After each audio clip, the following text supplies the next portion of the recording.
Today we're going to be doing something a little different. I'm going to be trying to teach you guys how to get better at the game of Risk. Let's filter this out a bit. Auto fixed owned, AI, expert, fog of war, off, turn timer 60, blizzards, off, alliances, all is fine I guess. Balance, portals off, expert minimum, inactive behavior, neutral. Let's see if there's any. There is of course not. There never is really. Let me just migrate this over to the correct screen. There we go. Now, of course, we are doing classic Risk World Dom. And we're going to just be kind of, there we go. Sorry, that's just while I'm creating the lobby and all that. I don't want anyone to join this from the stream, you know, get my account banned, whatever have you. But hopefully, assuming that this goes well, this will be ended up on YouTube. So definitely stay tuned for that. Should be a pretty good video.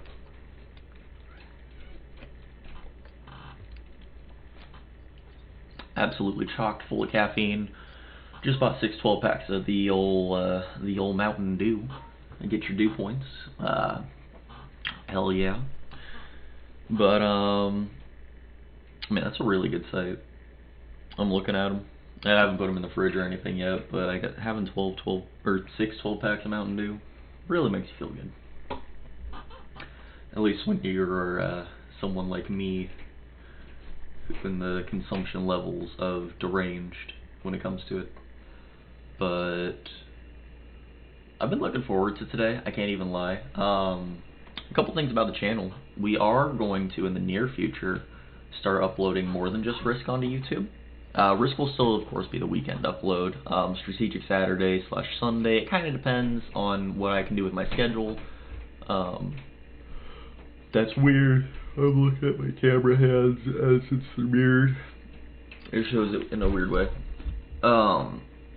But I'm thinking about doing some retro Let's Plays and probably some Splatoon gameplay. I feel like that would be pretty good.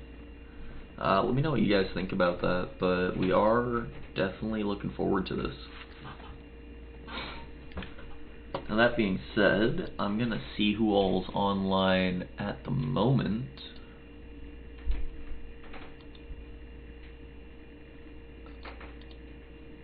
Looks like Jows is on. We'll support him in the background.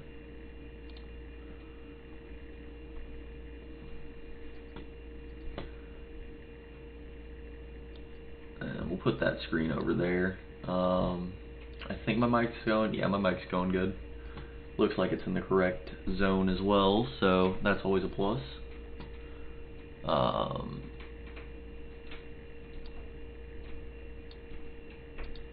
So yeah, guys.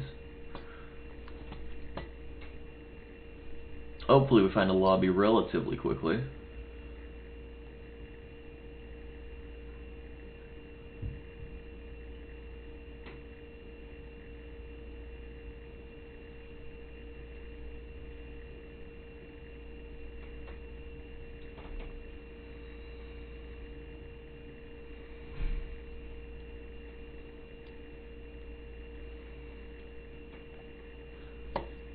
I suppose I can put it on the regular loading screen. I don't feel like I'm big enough yet to where I have to worry about it, and it's not a tournament or anything, so. This also kind of tells me who's viewing from where, which is beneficial just on my side, not necessarily your guys' side. But we are going to be for this upload, I'm going to be trying to do something along the lines of teaching you guys how to, I don't know, figure out how to get a starting position, what is a good tell of where you should go and what isn't. Just kind of trying to teach you guys a little bit while we're in the off season of tournaments. But yeah, I'm pretty excited for this. And of course this is ranked, so we are on the ranked grind to top 100, so pretty good stuff.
kind of surprised there isn't anyone starting the game yet, or joining the lobby.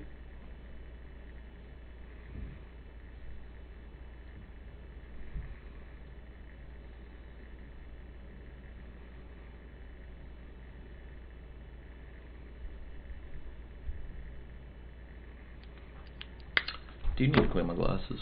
They're rather dirty.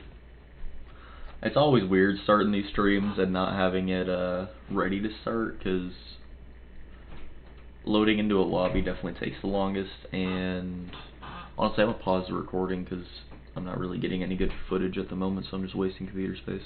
But once the game gets close to launching, then I'll start it.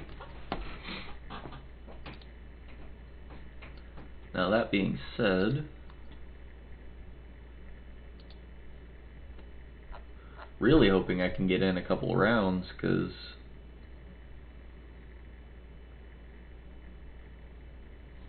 I wasn't really able to do anything last week. I don't know why, but there's not as many Classic Fixed Expert Plus players as there used to be.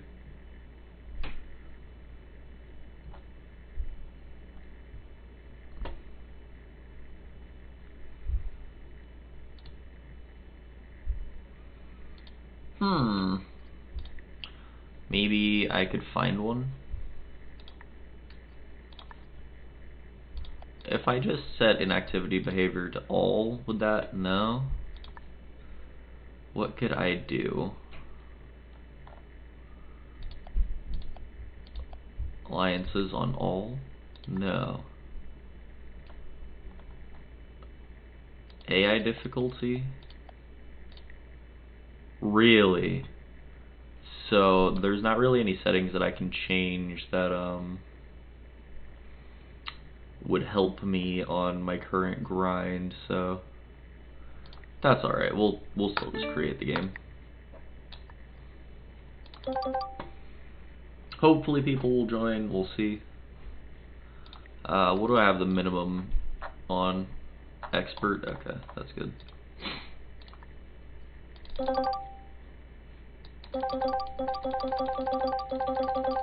Did you know you could do this? I wasn't aware.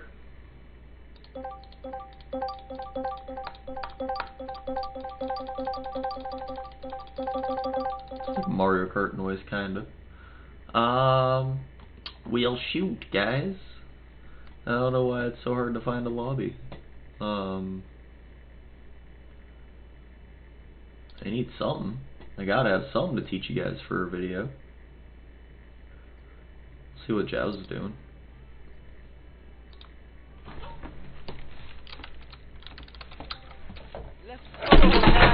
Whoa. Just had so many things fall off the side of my desk. Jeez. Give me just a second. Holy crap, that was so much. What even caused that?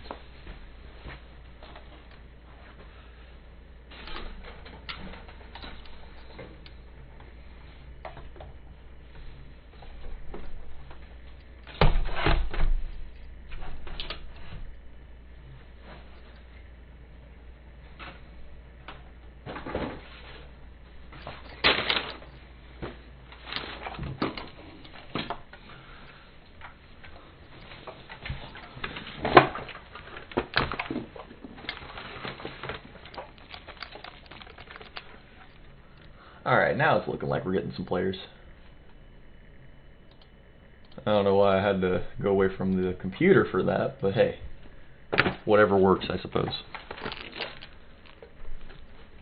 But right now I'm putting my dew in the fridge so I can have some reinforcements later in the day, if you will. I think I should actually... Oh! Wow! Shoot.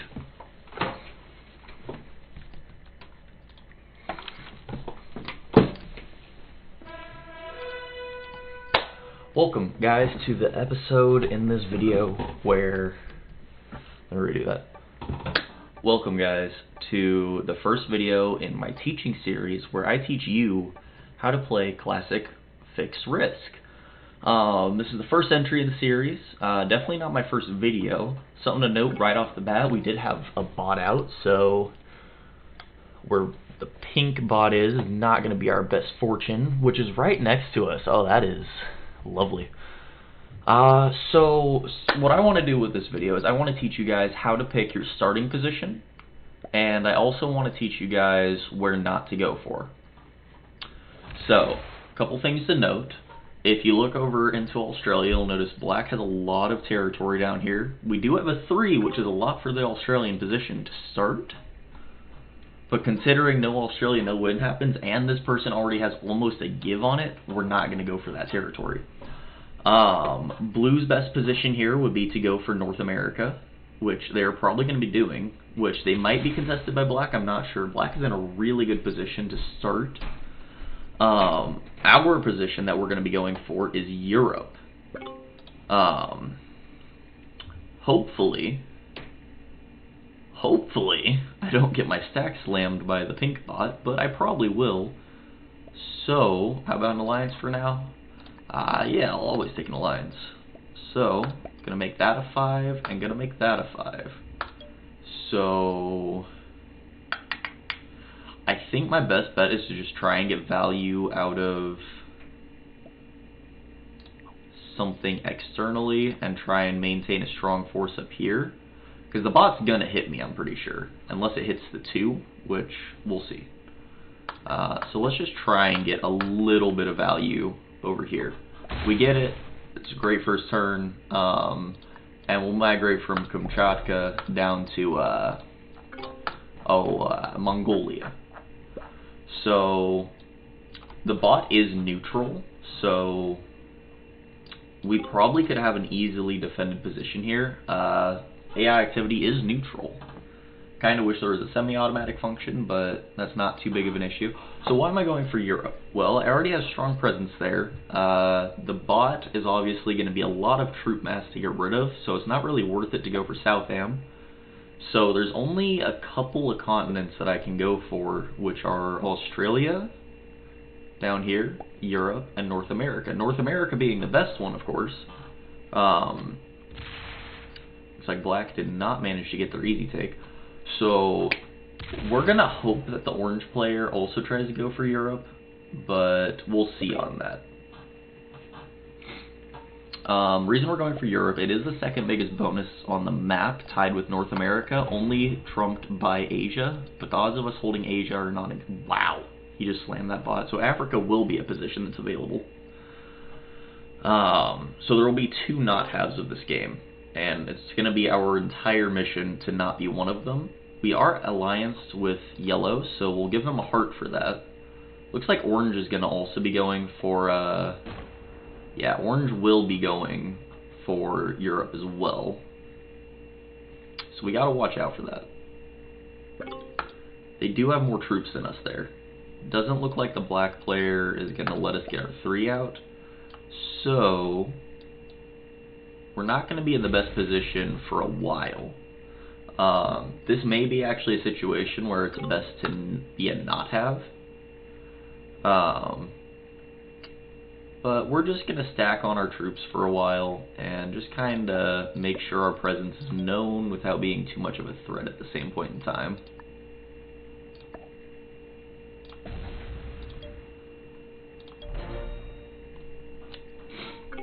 So we'll try and expend our external troops, and then we'll eventually go for Europe, not North America. So we are allied with the black player, but the black player isn't going to let us get our 3. So now we want to start trying to figure out how we're going to fight the orange opponent. The orange opponent has all of their troops stationed in Europe, whereas we only have about half or so. We are going to lose our 3. An alliance for now, says the orange dude. I'll accept that, but I'm still going to be stacking there. Yeah, so we did lose 3 troops there.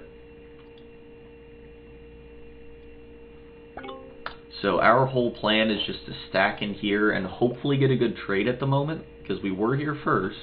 Granted, we're tied here.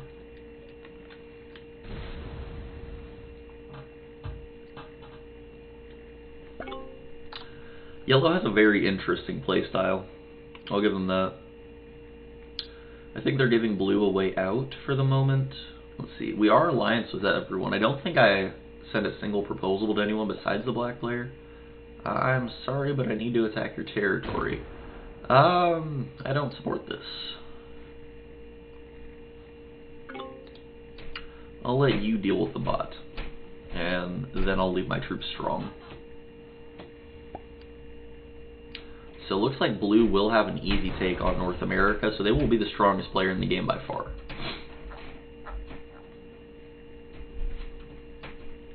So we want to stay on blue's good side.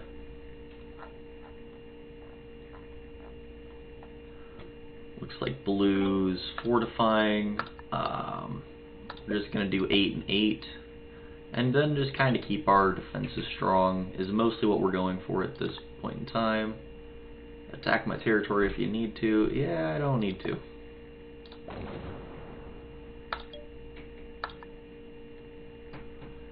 And we'll keep this just down here. We're kind of just getting free territories at the moment. If we can hold 12 and be able to out-generate the orange player, that would be our best case scenario. But worst case scenario, we can go for South America, it's just not preferred. We don't have the 10 set, but if we can manage to get that, we could probably take the orange player out of the area and then just kind of see what happens. No one has a bonus yet, but yellow will be getting one this turn. They do have a guaranteed card right there, so it's definitely what they're going to want. So how do we manipulate this situation in our advantage? Well, we could back out of Europe for the moment and force orange to smash through the bot and the blue. I think that's our best course of attack. He goes for blue this turn. And guards with 5s. Okay. So yeah, we're just going to let him waste as many troops as he can on doing that. If I was blue, I would probably take North America this turn. If not next turn, for sure. Good, so he will be doing that. So blue's going to be very strong. Definitely someone we're going to have to watch out for. I would attack the 7 into the 1 and the 16 over. That's how you maximize your troop force right there. There you go.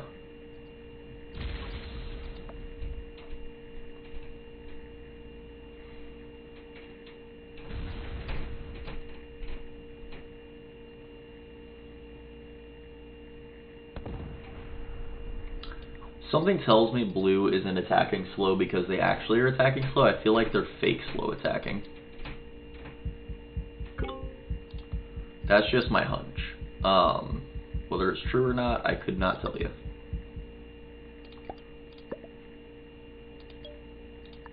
Hopefully we get an easy take. If not, we're going to have to waste some troops. And we do, so that's really good for us. We do get another artillery, so we are still not able to trade. My only hope is that I get 2 cavalry in a row, and I can just wipe the orange player from the game. Pink being a not have is fine, but it's going to be one of me or orange that is the other not have, and I don't want to beat the other one because orange is already mad at me. Really hoping they get an infantry trade, but we could also get one, so we're going to have to kind of bide our time to figure out what's going on. I think this game would have been a lot different had there not been a bot. I like neutral bots because they're pseudo-blizzards. They're not going to directly mess up your game just from attacking you when they shouldn't. But it does cause issues when at the start of the game there's blizzards when you're not playing on blizzards. Because a 9-stack being in Southam, that's almost useless. Not that it's impossible, but it's kind of not worth it.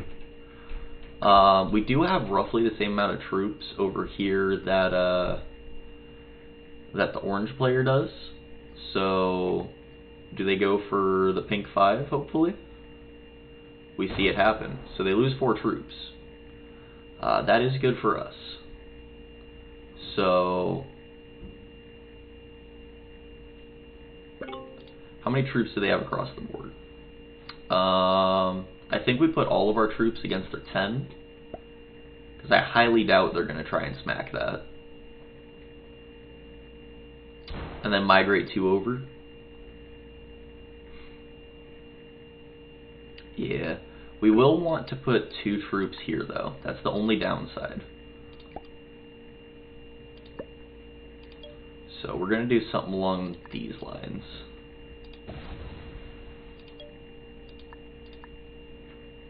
One, 2, make that 3 higher, that's 2 higher.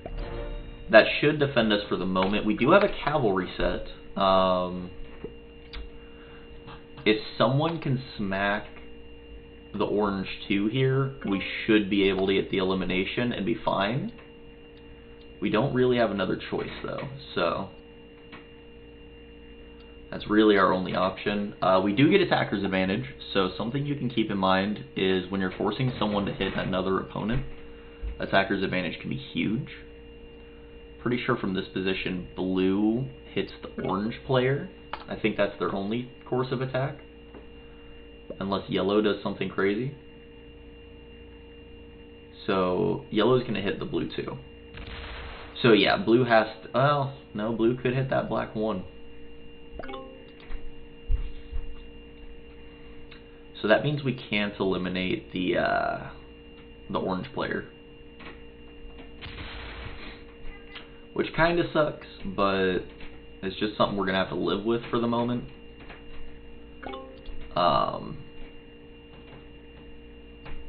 I could do something pretty ballsy, but I don't think it's worth it.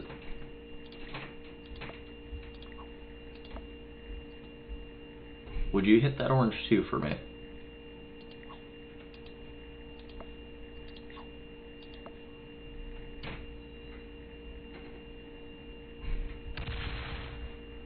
Come on, you know you want it. Hit Mongolia, that gives you the 12. Why? Darn you. Alright, so we are going to have to go for it. Definitely not preferable by any stretch of the imagination, but when you're put in this kind of situation, you don't really have a whole lot of options.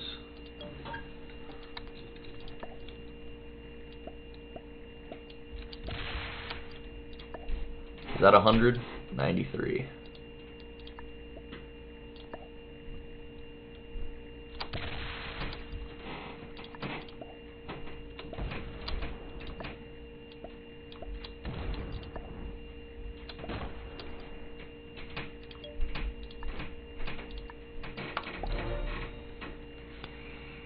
So definitely not a situation you want to have to be in, but we are divided amongst the map enough to where we're not able to be eliminated, so as long as orange doesn't have a 10 set on 3, we should be okay. And even if they do, we still should be okay. We did get lucky with our rolls with our attacker's advantage, thankfully.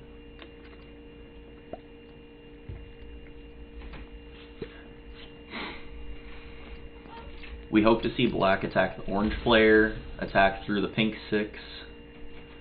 Doesn't. So maybe yellow takes this as an opportunity to take out orange, and then we don't have to worry about it. Good, we see it. Okay, so we got really lucky because orange was a fish. So we managed to progress ourselves into the 4-player endgame with a bot. I think slowly I can take over South America. Yeah, orange, yellow, you don't have the troops to fight me, so I wouldn't. I mean, you do, but you don't.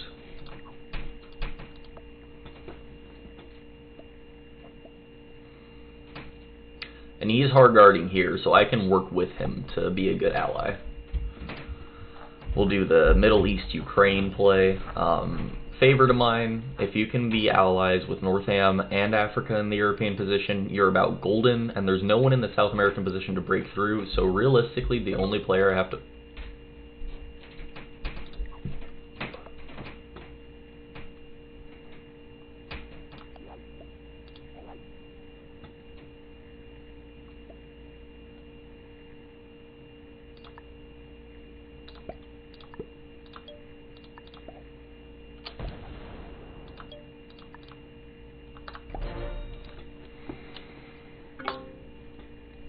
So blue is trying to threaten me into attacking with them, and that's just not going to fly by my standards. I do get a 12 set, so even if they break me, it's not really that big of a deal.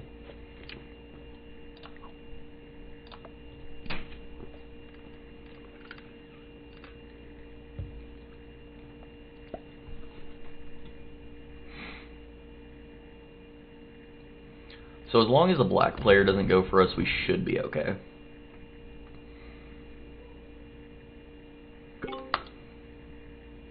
Because blue realistically can't do a whole lot. I mean, they can, but not really. And we are out-generating everyone as of the moment. Oh. Does yellow go for the kill on pink? He sure does. I don't know why you'd do that.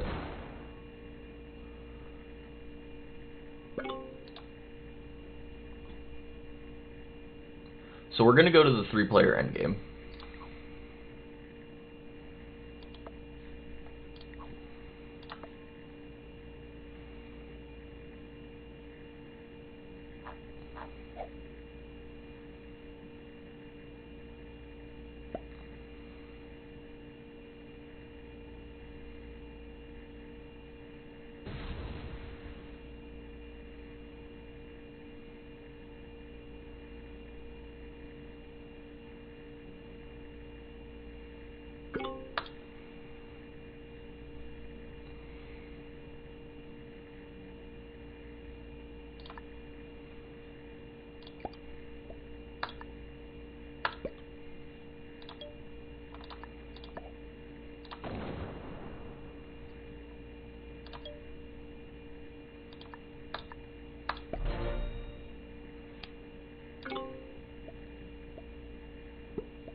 Alright, so I think the yellow...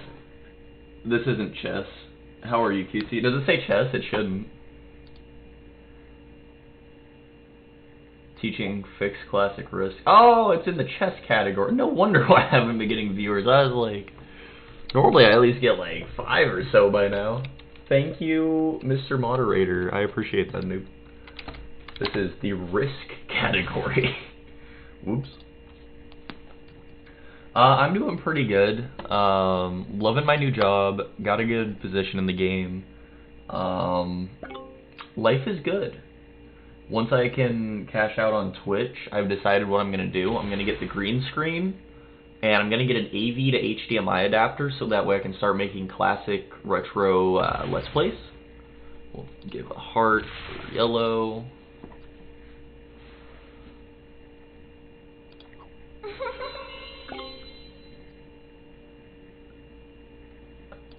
Hey, thank you so much for the subscription, noob. I appreciate that.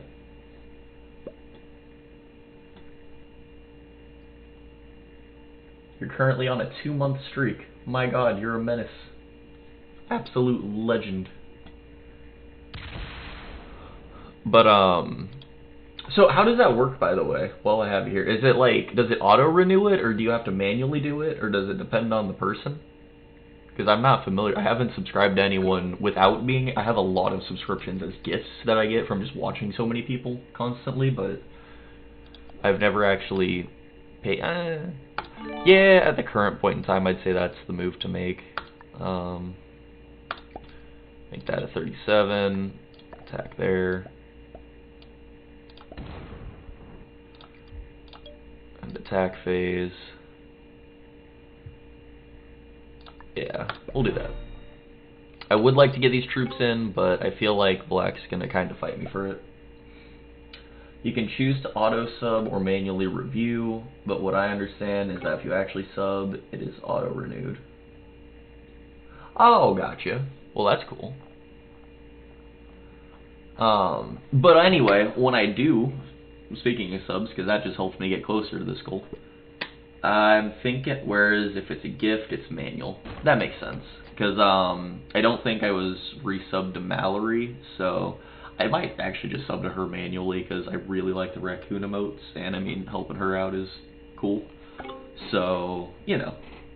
But I'm looking to, once I do get the AV adapter and the green screen, I'm going to start making Let's Plays of games like The Simpsons Hit and Run on the PS2, and the original Ratchet and Clank, Spyro A New Beginning, and that's going to be a lot on the YouTube channel side of things.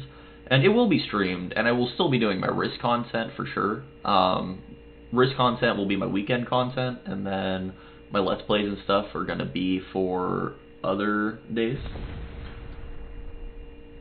You can see your subscriptions on Twitch and manually adjust them that way. Nice.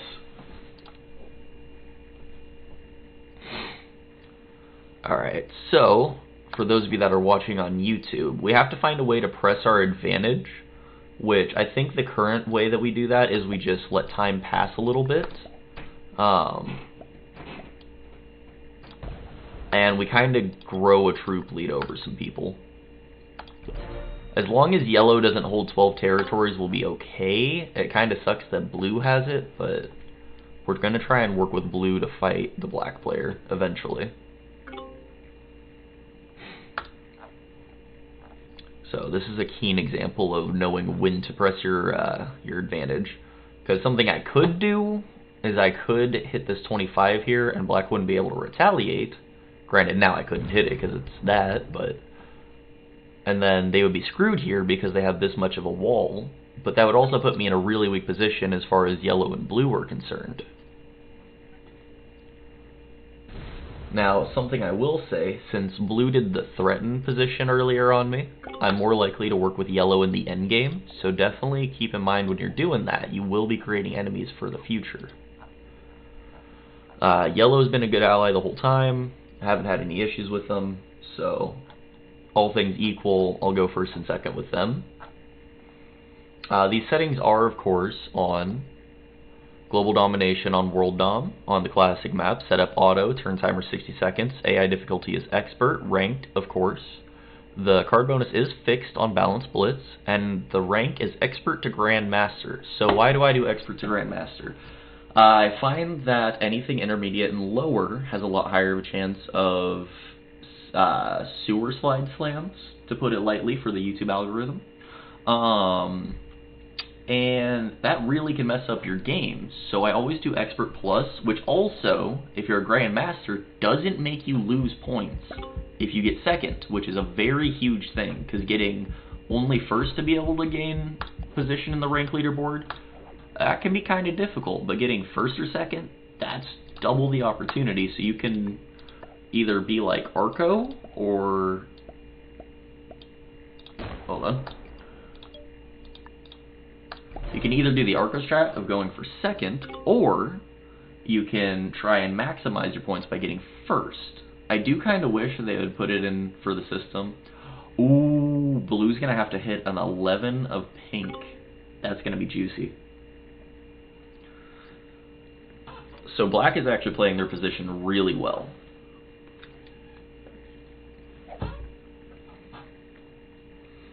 They are losing their advantage rather quickly, though. So, normally when you're in that position, when you are still basically troop lead, but not, you want to press your advantage. That is pressing your advantage.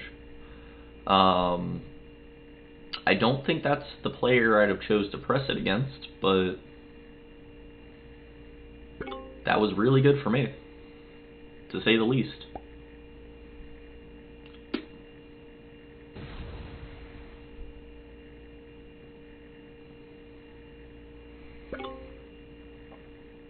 I really wasn't expecting that, guys. I don't understand. I know the black player needed to press his advantage, but that wasn't the advantage to press.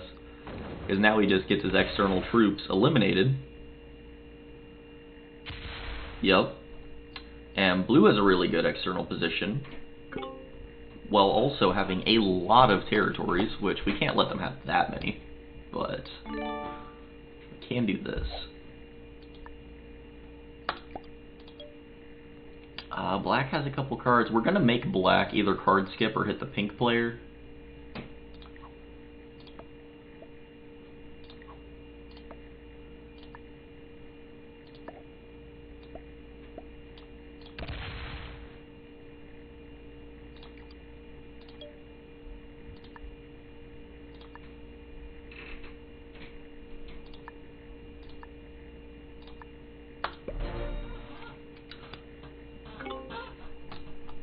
So we're going to kind of just let black screw themselves.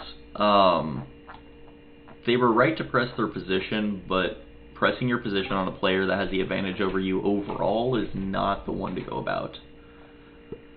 Because now they're going to lose either 10 or 12 troops, or they're just not going to gain cards, which is even worse.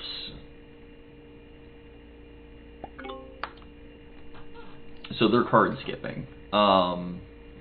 This is looking really, really good for me, the blue player, and the yellow player. And this is looking pretty bad for the black player. So the question is, how do I create a favorability with blue and yellow to where they both want to work with me and don't necessarily want to work with each other? How I could do this is I could go for the black player in the black position. So how many troops does yellow have? Yellow has 98.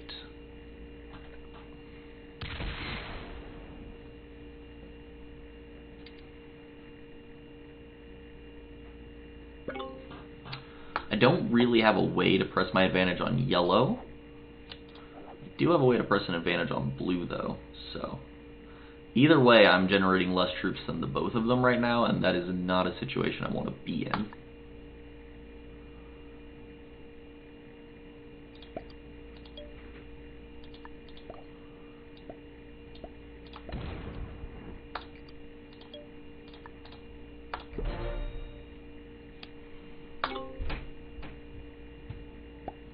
And black's just going to create basically a 1 troop bonus each turn.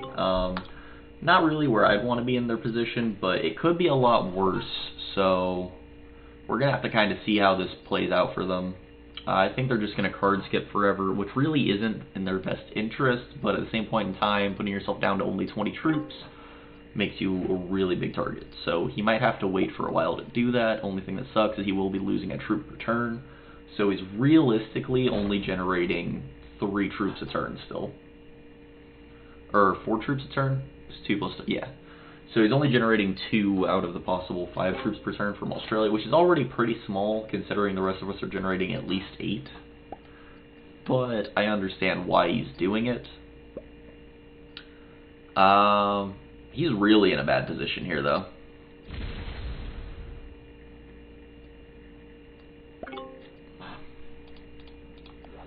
Now, hopefully we get artillery next turn, because if not, I'm not entirely sure what I'm going to do.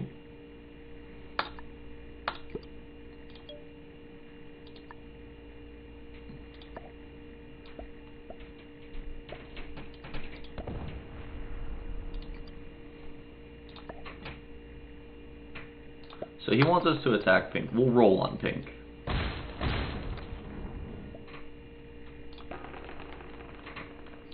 There, we didn't lose any troops, so we're going to see if he's willing to do it.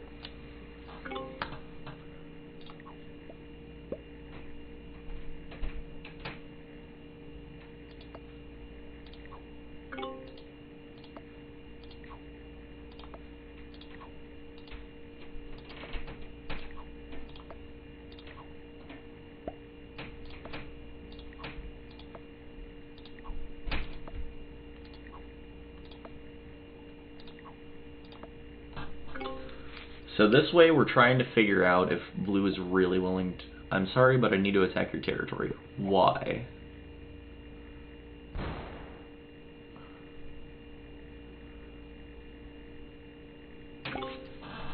Why would you need to attack my territory?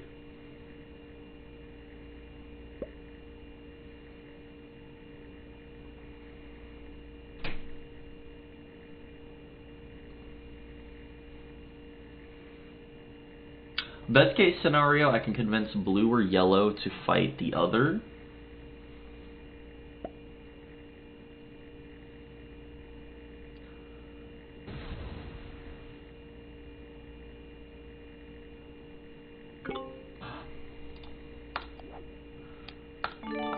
We do get the infantry trade. Not the best, but we are in an okay position, so could be worse.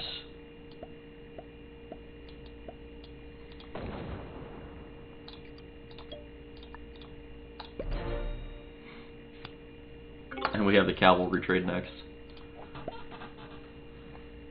So how do we want to press our position from here? Yellow, I think, is willing to work with us, and blue's in the position to not. So I think that's who we're going to have to go for, unless we can convince black to go for blue or yellow.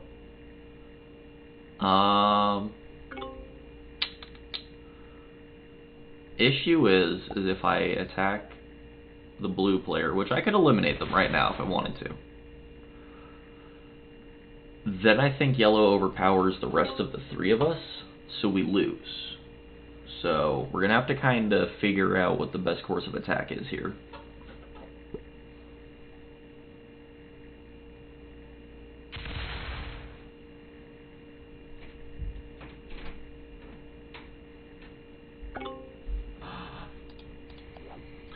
I am not fully sure what that would be, to be quite honest with you.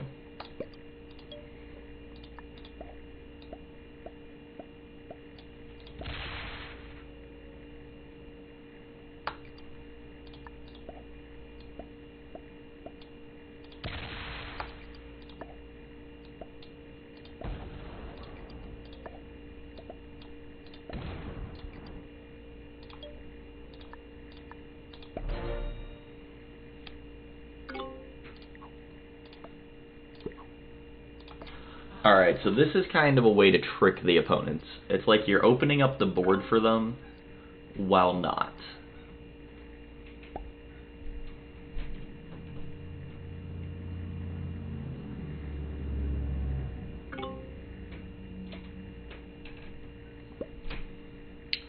So what does the yellow player do with this information?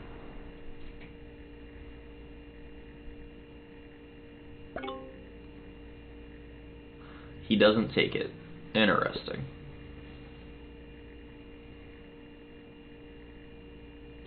So we have no way to get 12 territories right now. And now blue's going to strengthen their position, which honestly they should be doing from Mongolia and Siberia.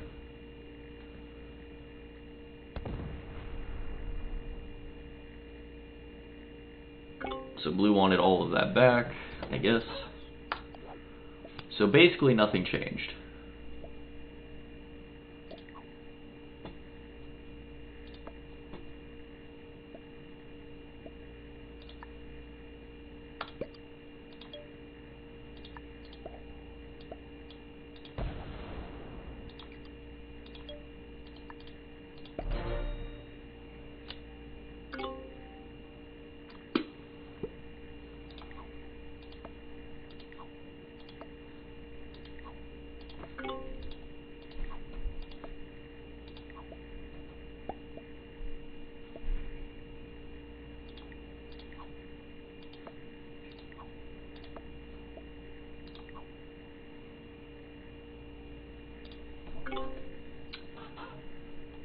Let's see if he does it. He does have more troops by quite a bit, so this would be his turn to go for it.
So black's doing something.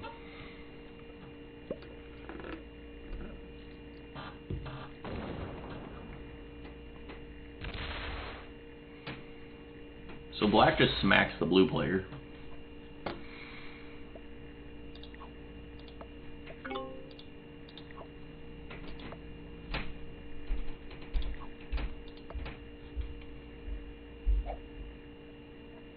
Poor blue.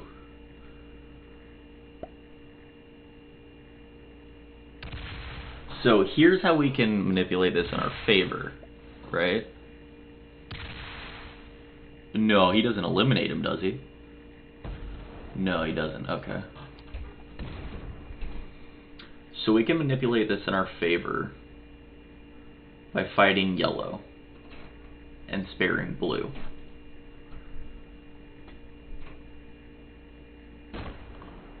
I was say, what in the world is this yellow player doing?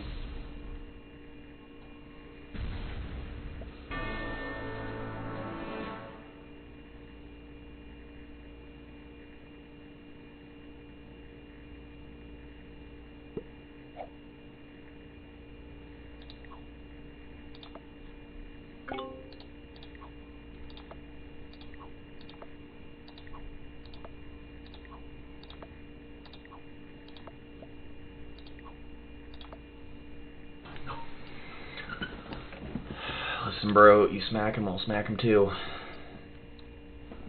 We can win this, me and you. This is how you press an advantage right here. If he goes for it. Hit him with everything you got, buddy. Everything you got.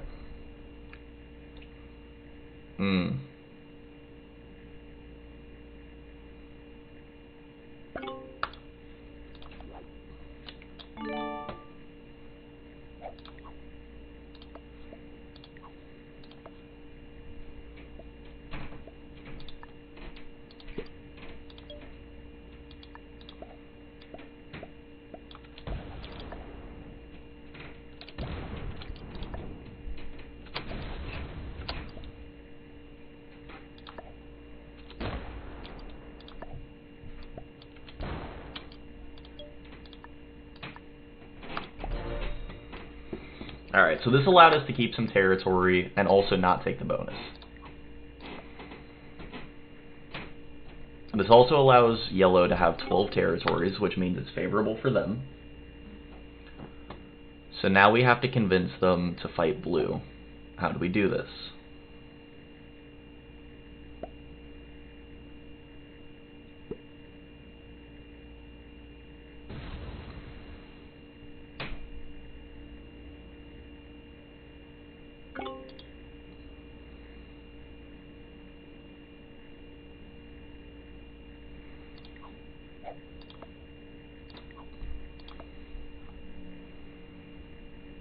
If we can convince blue to go for this, we can win.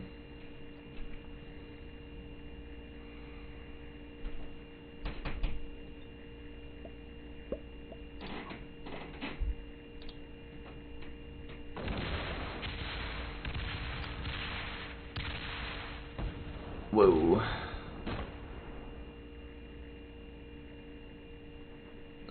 What does blue do with that? Fortifies up?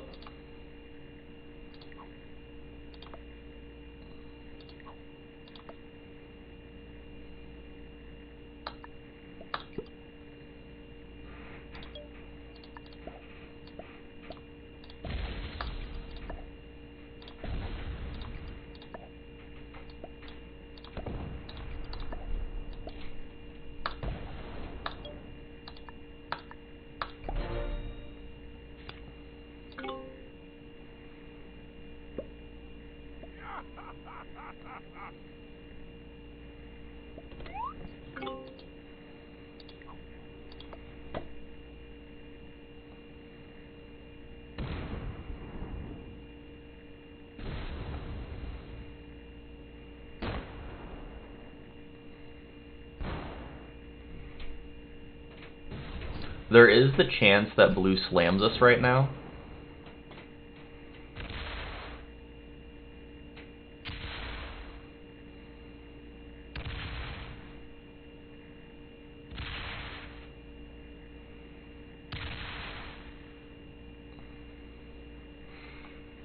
Basically, our only thing is going to be making it so people don't take Australia, and then we're going to just let them go about whatever the rest they do.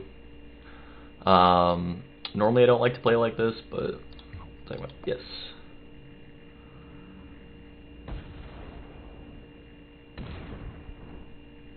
This is just going to be a battle for Australia. That's all this is.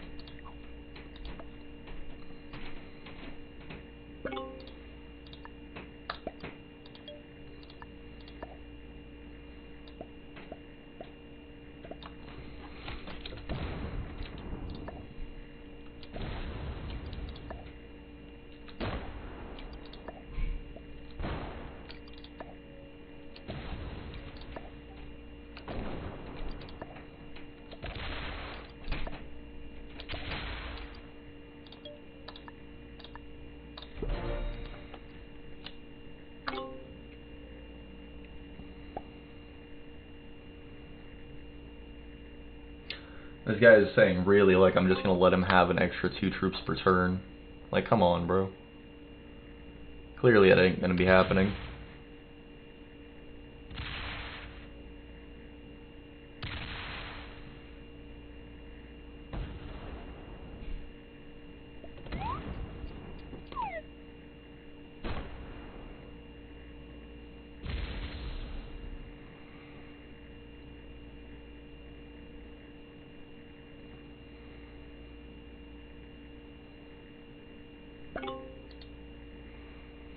Oh, I see what he's whittling down his troops that way. Okay.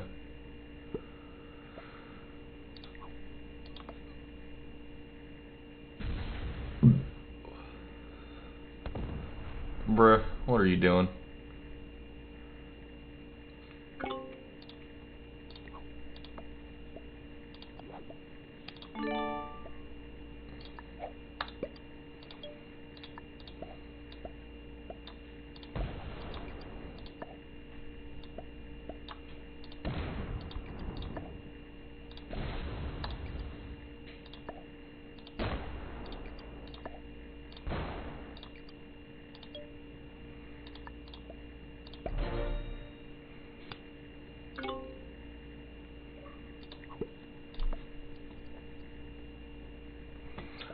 Alright, so we managed to whittle yellow down quite a bit in terms of troop mass. Starting to be able to pull this away with a win. And now we're going to do solo trades until blue does something.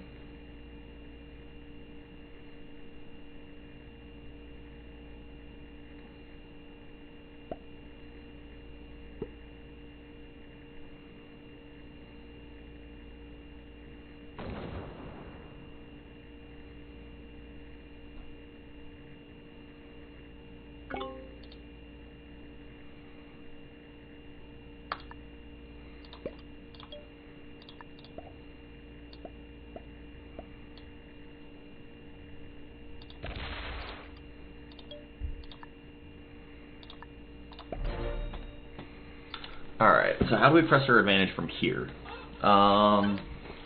We're generating the same amount as yellow.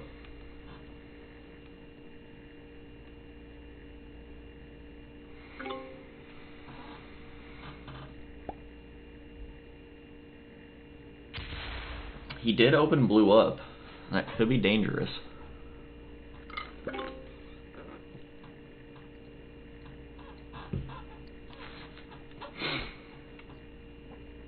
So what does blue do from here? Blue stacks internally in western US. Why? Does he also want a claim of Australia? We'll just all own a piece. I mean, I'm fine with that. Why are you going for only me? I think blue's a newer player.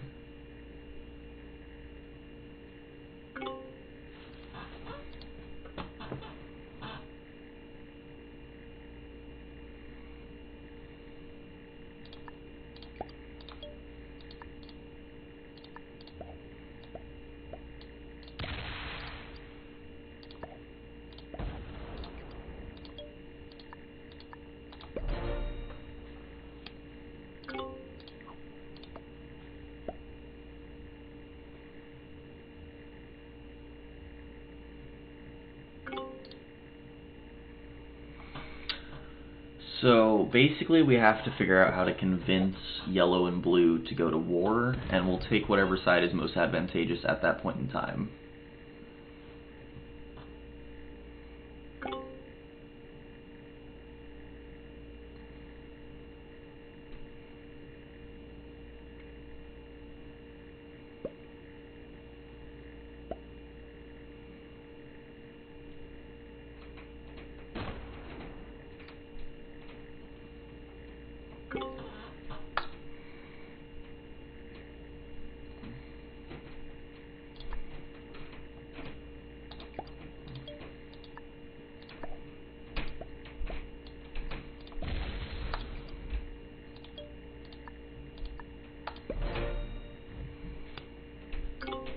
We're all just barely holding on to the amount of troops we can have.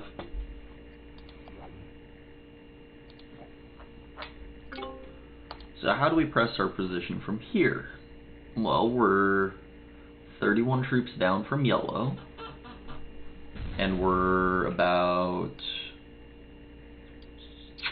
well, 41 troops ahead of blue.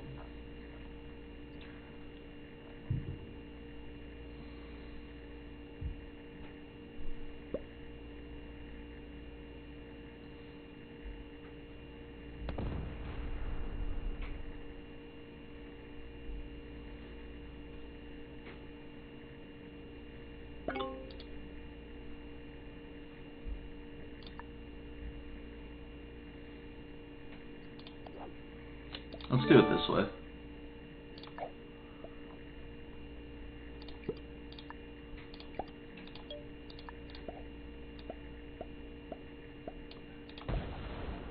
We'll leave a 10 there.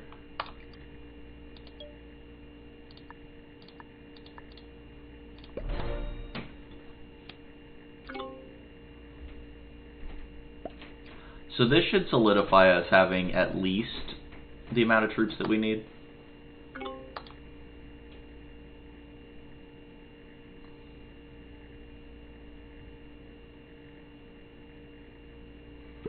So we should just be trading back and forth on China now.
Blue dislikes me whenever yellow does something, and I don't really understand what the logic is behind that, but sure.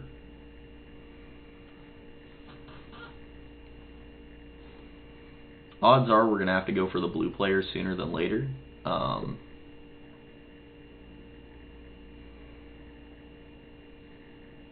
And he hits the pink player. Fascinating. That's a lot of troops to lose. Was it worth it? Cannot say.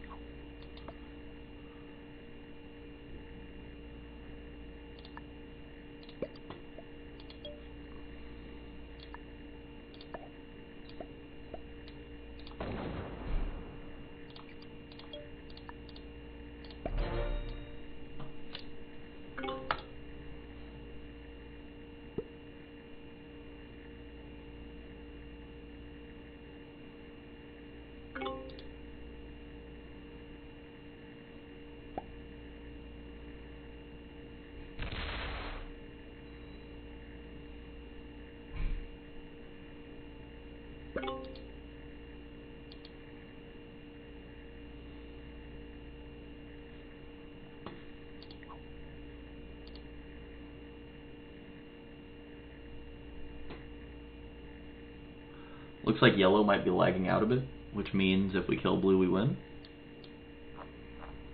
We're gonna have to see if they lag out. We do have enough troops to make it happen, though.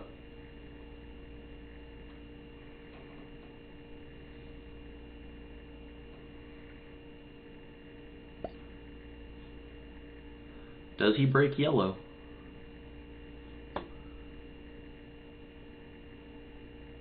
This should cause a warfare.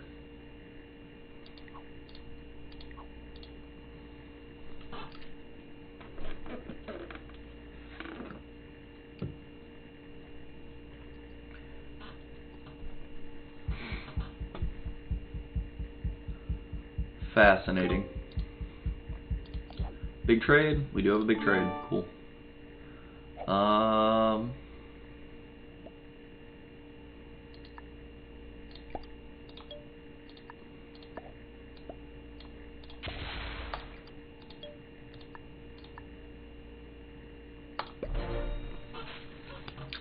So let's see how this goes down.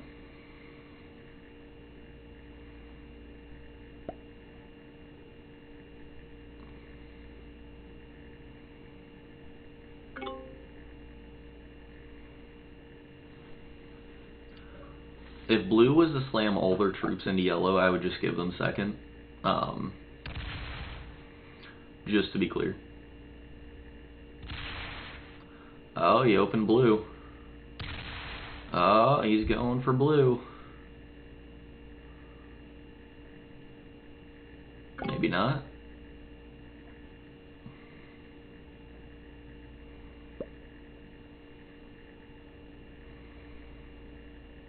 Blue's definitely a newer player. In the end game, I could beat blue. If everything's equal anyway.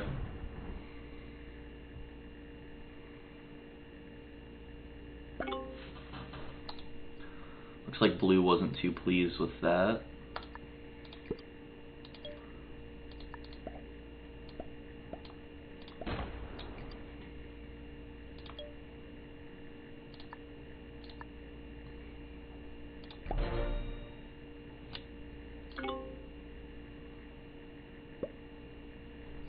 So now we have access to all of our troops.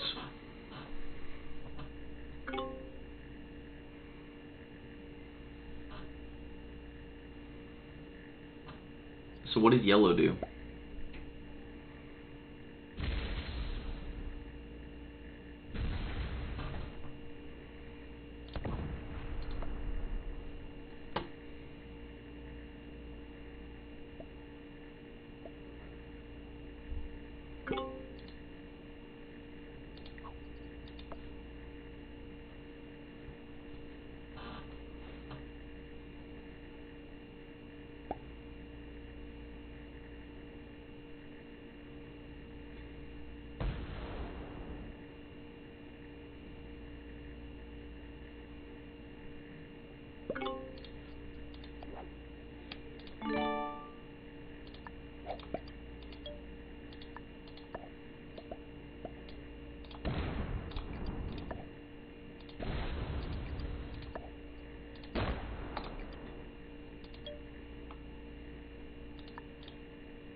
Alright, so I do have all my troops in use now.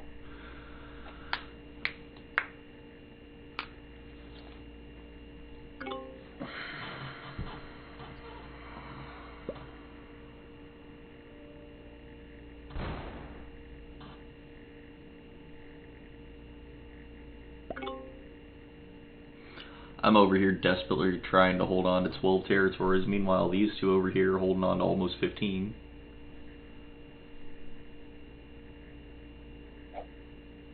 It's only a 1 troop difference, but that 1 troop difference can make a huge difference.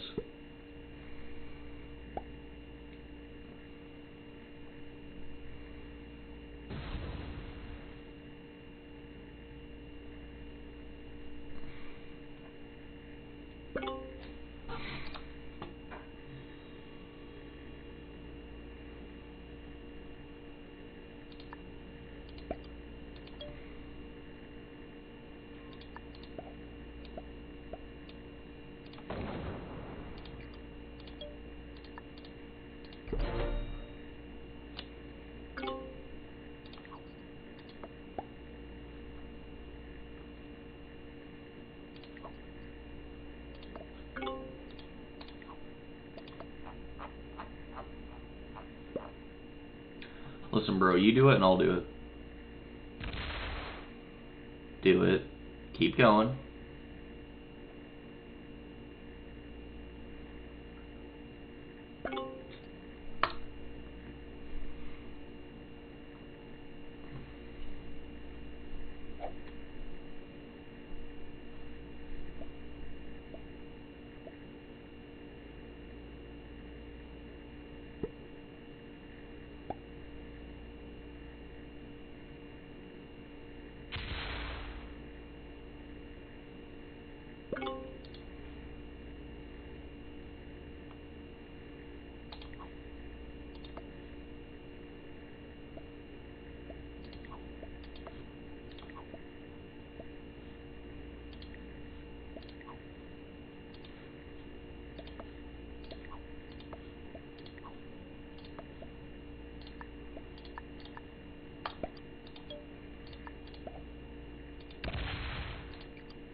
Was that enough?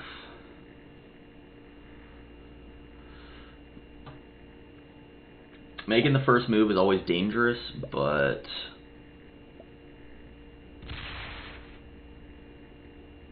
could be worth it.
Alright, so now me and Blue are in cahoots. So this is what I was waiting for.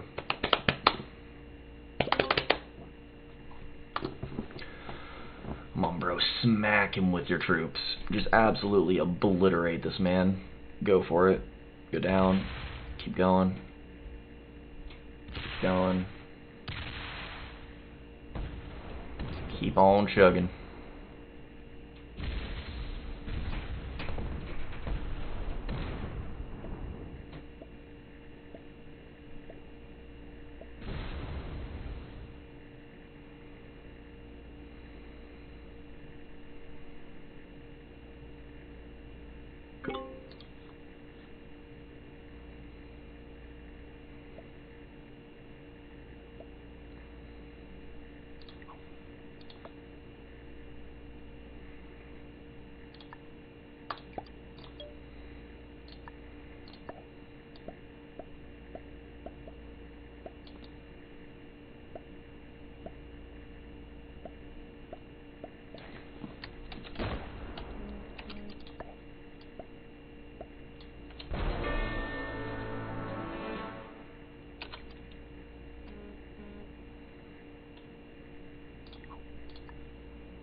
You're so dumb. He's gonna slam me for that. How much you want to bet?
I'm stuck in a lobby with someone who won't work with me and someone who's absolutely dumb.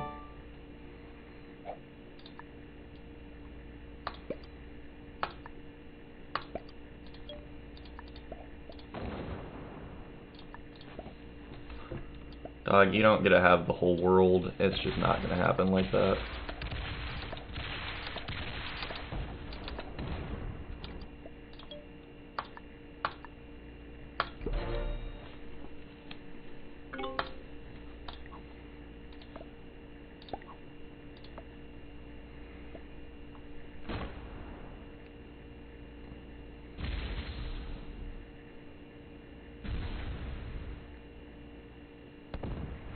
Really?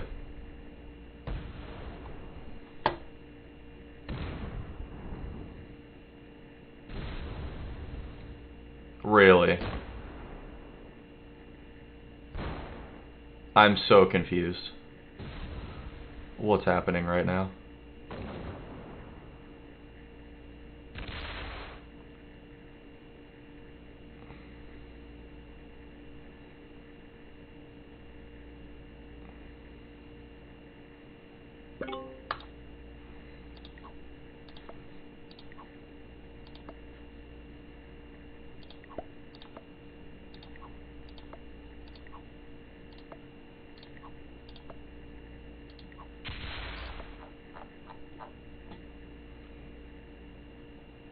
Interesting.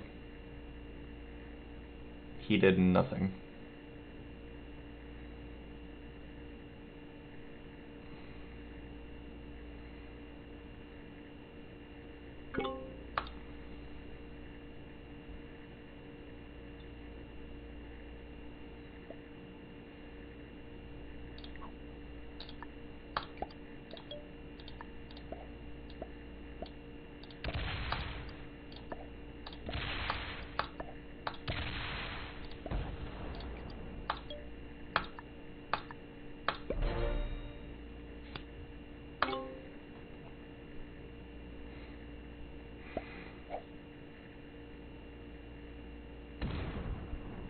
So he's going to be fighting for this position this whole time.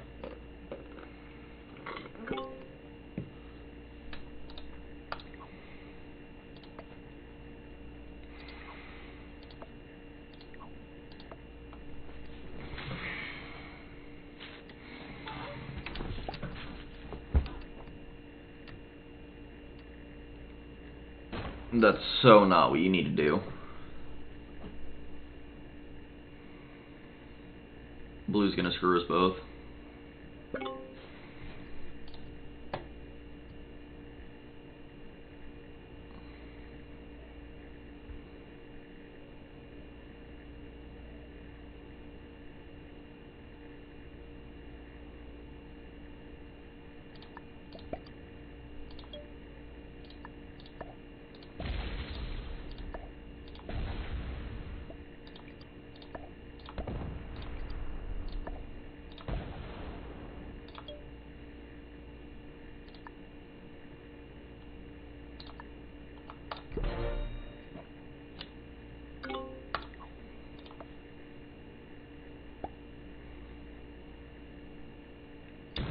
Come on, Blue, work with me. You have to. Your turn is first.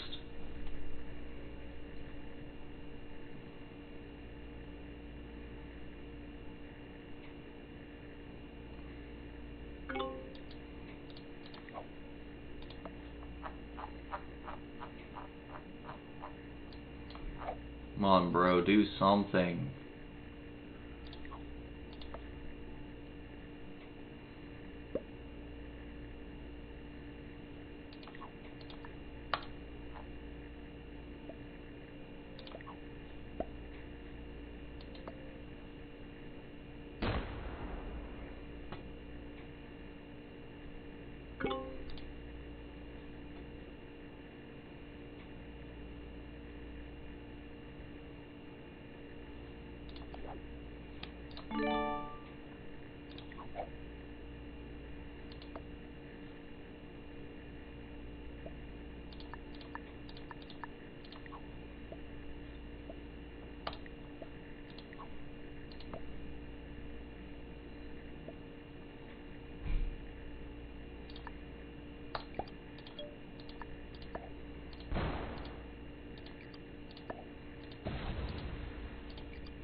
If I can't strike a deal with either of them, it's going to be very aggravating. Bruh, hope the game's going well. Ah, that's to be determined.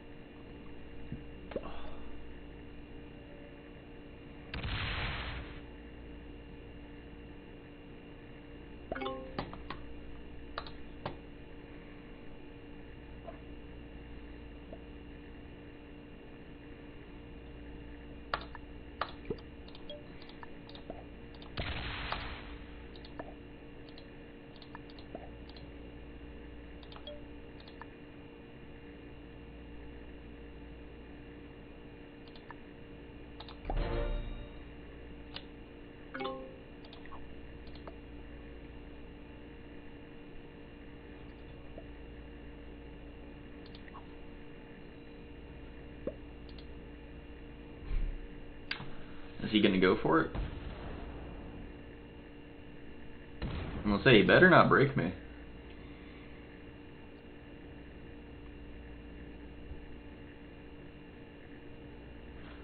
Now I'm in a Cold War. Definitely an interesting position to be in late game.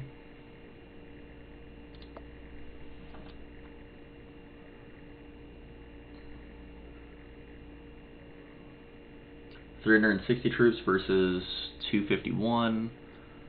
I guess 370 now, but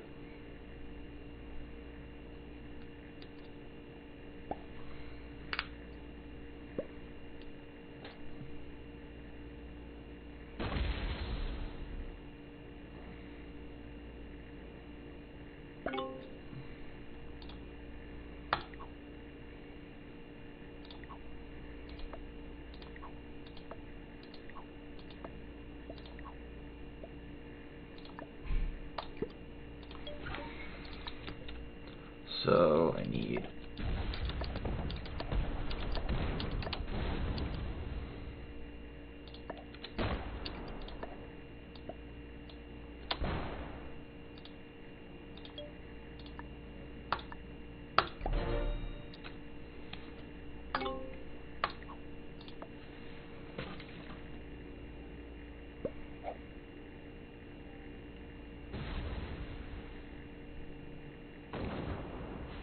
I'll say you better go for that.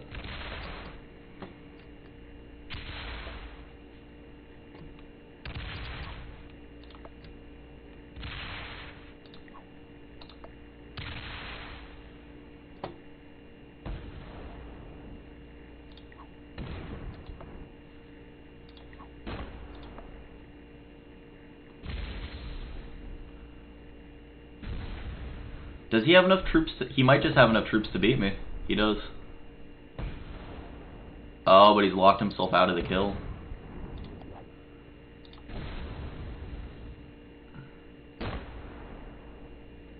Yeah, he wins this.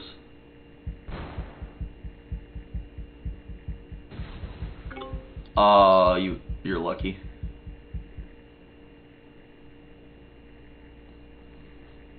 I definitely overextended there.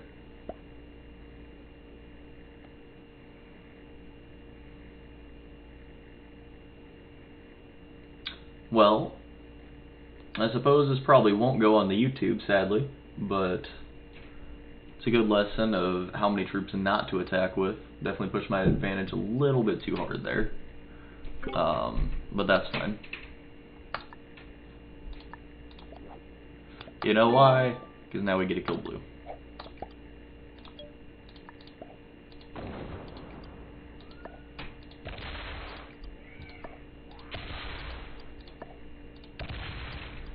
And we solidify second place.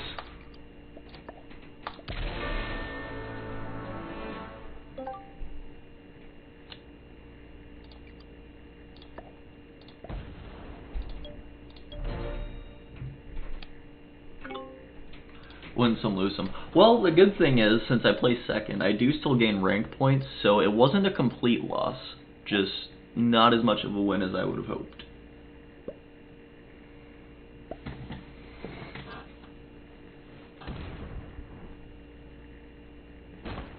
Could have been worse, though. If you learned, you didn't lose. That's a good motto.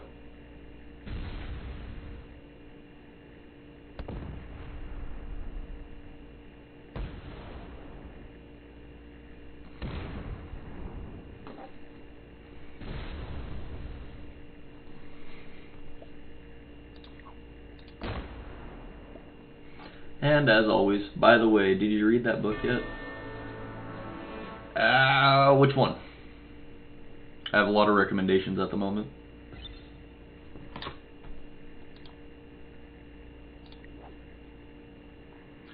Alright, so we are in a lobby with 3 experts and a master. Actually, so 26,484. There wasn't the whole lobby. Did we go down?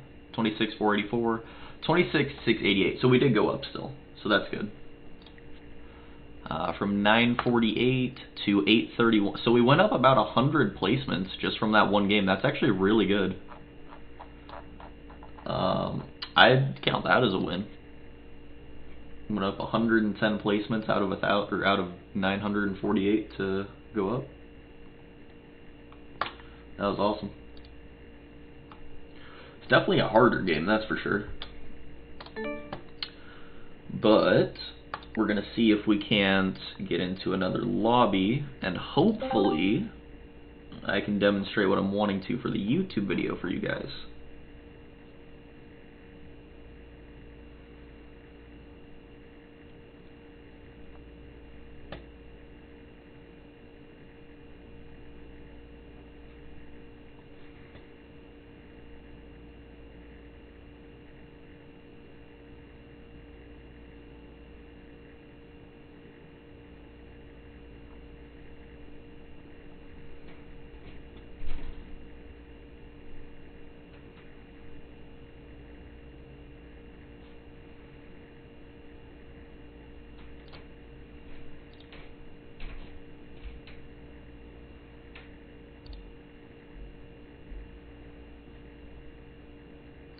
In the last game, why did you hit that one big stack of the bots toward the end?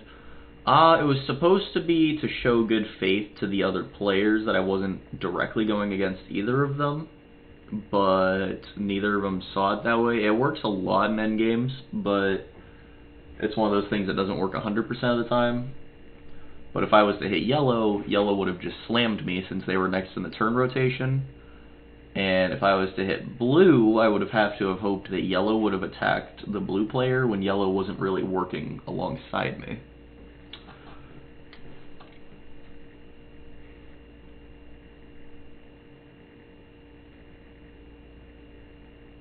But it was mostly an incentive for blue to hopefully work with me or yellow to see some good faith.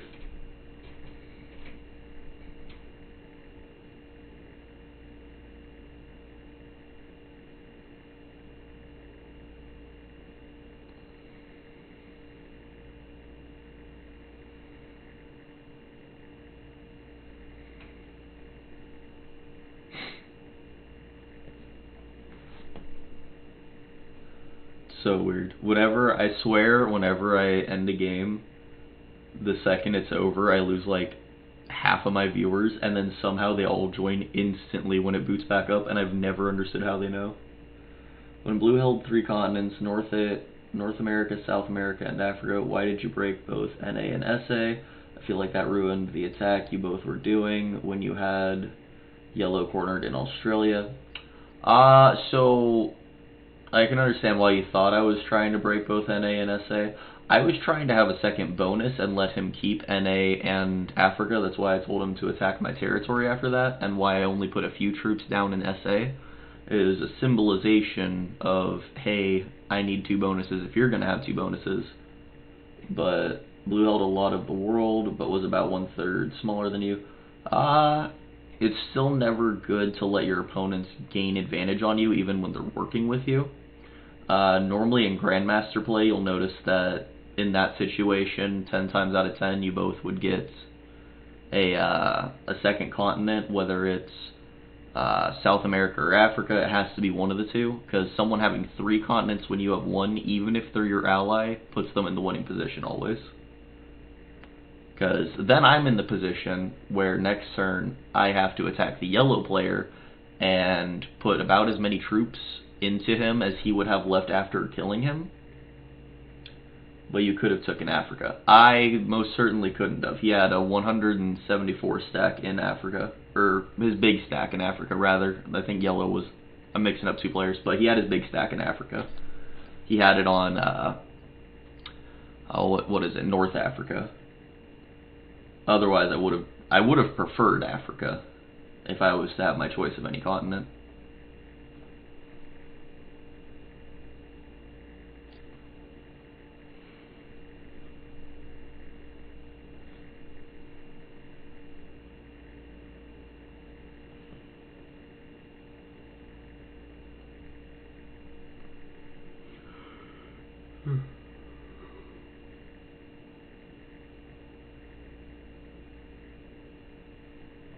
But I hope that clears it up a little bit.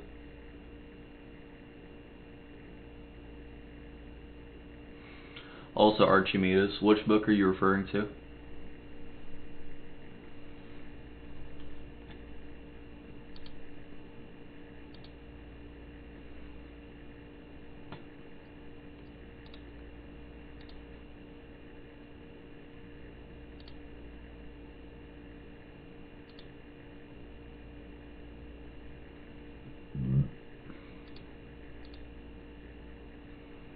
Oh hey, JJ got off. Let's see here.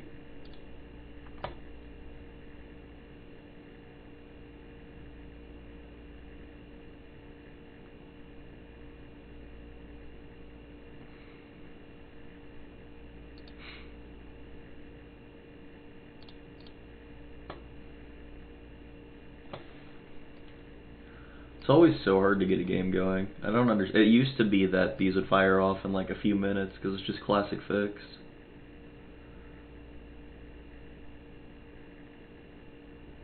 Maybe my name's getting too well known in the community now.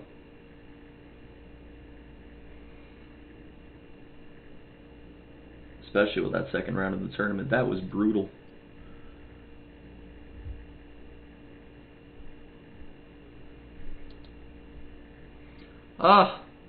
One joins and another leaves. And now another dude joined. We would have had 5 players right now if everyone would have just waited. We're getting there. We're getting close, to say the least. And that guy leaves.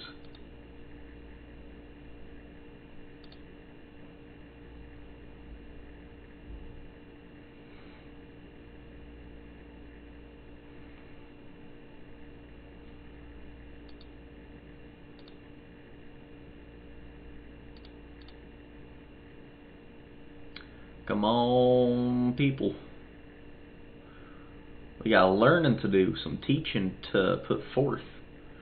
I need to make a YouTube video tonight, so I need to have a good game.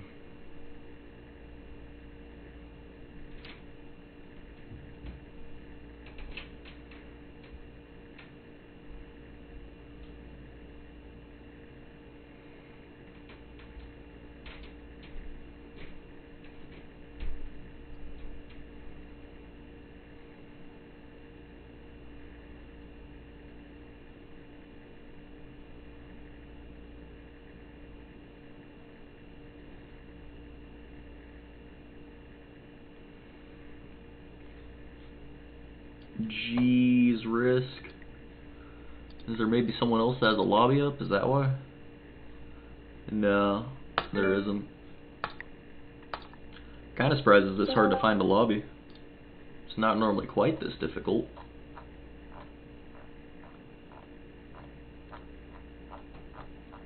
I know we're a top 1,000 player, but like, I felt like you and Blue were about to completely change that game up, and then Blue, who you thought was a newer player, felt betrayed when you broke 2 of his continents.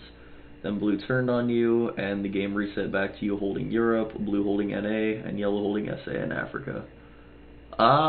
So that is probably what Blue thought, but they have to at least be semi-familiar. At the end we saw I think they're an expert. Expert is the lowest rank player that you can be in my lobbies. But what you see a lot of times in higher gameplay is bonuses don't really matter so much as what they represent. I'm only a low-level master, so I'm definitely not telling you how to play. I just really thought you had the game at that point. I don't think that I have the game at any point, really. Until I can manipulate a player's emotions, that's when I can have the game.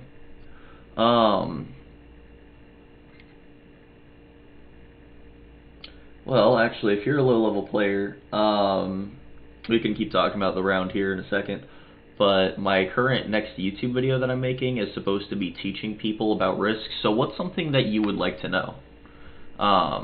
It's for the classic World Dom fixed balance blitz settings, so I don't know if that has any effect on you or anything like that, but I'm trying to create a video for that.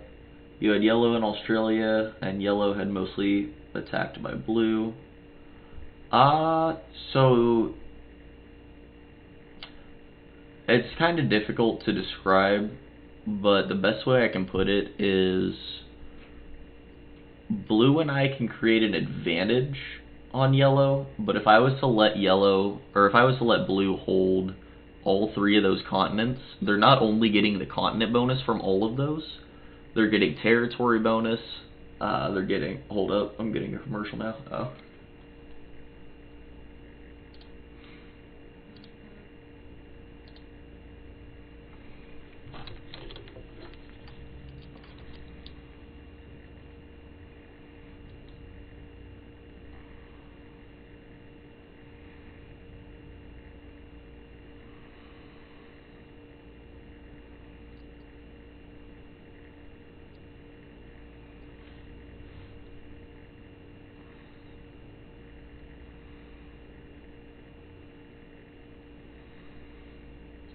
I'm back.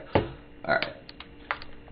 It happened just when you started telling me your answer. So you had Yellow in Australia, and Yellow had mostly been attacked by Blue. So I was the first one to hit Yellow. I hit his 16 stack in Australia as a sign of good faith to Blue, but Blue didn't attack enough for me to directly work with them as much as I wanted to. issue is if you let a player have 3 continent bonuses, you're not only letting them have 3 continent bonuses. So there's the +5 for NA, there's the +2 for SA, and there's the +3 for Africa. There's the +3 for just being another turn, so that's already 23 troops that they're getting just off the rip. That's not including the territory bonus, which, let's see, let me count real quick how many territories there are. There's Greenland, Northwest Territories, Alaska, Quebec, Ontario, another part of Canada, Western, Eastern US, and Mexico. So, no, because there's supposed to be, there's 10 territories in the US, there's 4 territories down in South America, and then there's 6 territories in Africa. So that's 10, so that's 20 territories just in and of itself. That's not including his territories he had out in Asia. So not only is he getting the 23 territories just from holding those continents and it being another turn, he's also getting 12, 15, 18, a minimum 4 more troops just from the territory content, or amount of content that he holds. So realistically, every turn he'd be getting 27 troops as opposed to my 8. That can spiral out of control really quickly, and then he can put up defenses to where I can't fight him, and he gets first no matter what. So it really depends on the player, depends on the game. But with me thinking he's a newer player, I feel like he would go for that instead of just going for the first and second place scenario. He would just go for the first. So you have to be really careful if you're going to let someone have more troop matter than yourself. So me breaking North America wasn't to break North America at all. Me breaking North America was to get into South America. That's why I broke through and I transitioned like 5 troops into it so I could finish taking it. Sorry, I was watching the Super Bowl. What happened last game? Hold that thought, dude. Sorry, I'm teaching. So where was I going with that? My whole plan with that was just to take South America. That's why I told him to attack my territory if he needed to. He was supposed to take North America back since I left no troop matter there, leave South America and keep Africa, which would have left us in a 2-continent each position. But instead of doing that, he chose to attack from his North Africa position through South America into North America, which forced us back into that situation with Yellow having both South America and Africa, as well as Australia, because they're kind of pissy and bigger, so we weren't really able to attack him after that. In higher level play, like I said, 10 times out of 10, you and the other player would each get your own retrospective part, whether it's North America and Africa, Europe and Africa, Europe and South America, North America and South America, whatever combination it may be, you should each always only get 2. I just rewatched it and see what you mean now. I'm glad. One of the main things with this channel that I'm trying to do, as a lot of the other Risk content creators are trying to do as well, is we're trying to educate the community so that way we can have better games, more skill, we can all get better as a group, and just something like that. So I'm glad that I taught you something there. You got it. Alright, sorry. Was watching the Super Bowl. What happened that last game? So we were in a 3-player end scenario, and you might have picked up on a little of it just from what I was saying there, but I had Europe, Blue had North America, and Yellow had South America and Africa to start. I attacked Australia's 16 stack that they had in, I believe it was New Guinea, from Western Australia. I had a stack there. And then I fortified up to hold Australia, which showed goodwill to the North American player, and we were kind of coordinating a little bit there to cause them to attack from North America into South America and kind of push them out. They overextended a bit, but didn't overextend in the good way for both of us, where they would just hit enough of them to where I could eliminate the rest, and then we go into the 1v1, which is always the preferred outcome. So that's kind of how that situation transpired into what I was just describing, if that makes sense.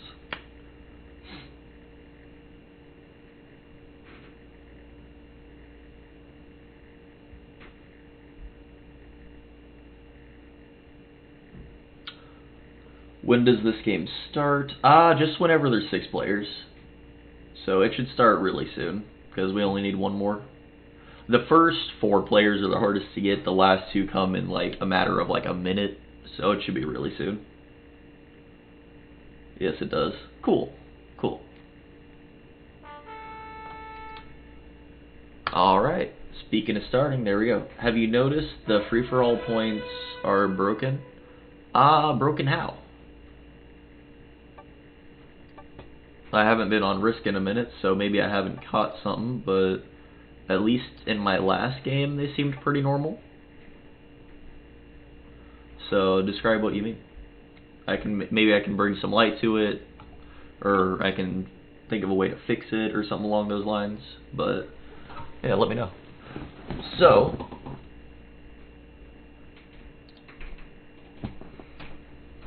welcome, guys, to the first video in the series where I teach you to be able to get better at your Risk game. I teach you things you need to know, general tips and tricks, how to progress your position, all sorts of good stuff like that. I am a top GM in the game of Risk, top 1,000 players, have been top 300, do really well in the tournaments, yada yada. This is Global Domination on World Dom Classic. Sounds like it's turns are progressing. On Classic, the setup is auto, 60-second turn timer, AI difficulty is expert. It is, of course, a ranked game. Card bonus is fixed, balance blitz. It is expert to Grandmaster only. We don't play with lower ranks on our ranked account. And alliances are on, fog and blizzards are off. Inactivity behavior is neutral. Something to keep in mind, this does not allow people to do the bot out strategy efficiently. They can still come back, but it doesn't benefit them whatsoever, and it only detriments them. Looks like the white player does want an alliance with us. So from this position, we are going to either try... I think we want Africa. Really depends... Oh, so yellow wants Africa. So we're going to try and force our troops down into Southam and push. This is quite the board.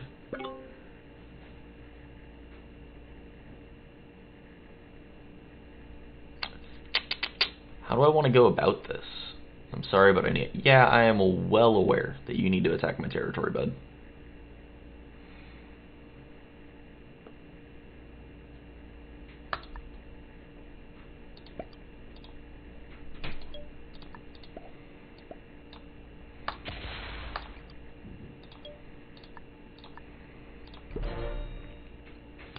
I think we can press our position into North America.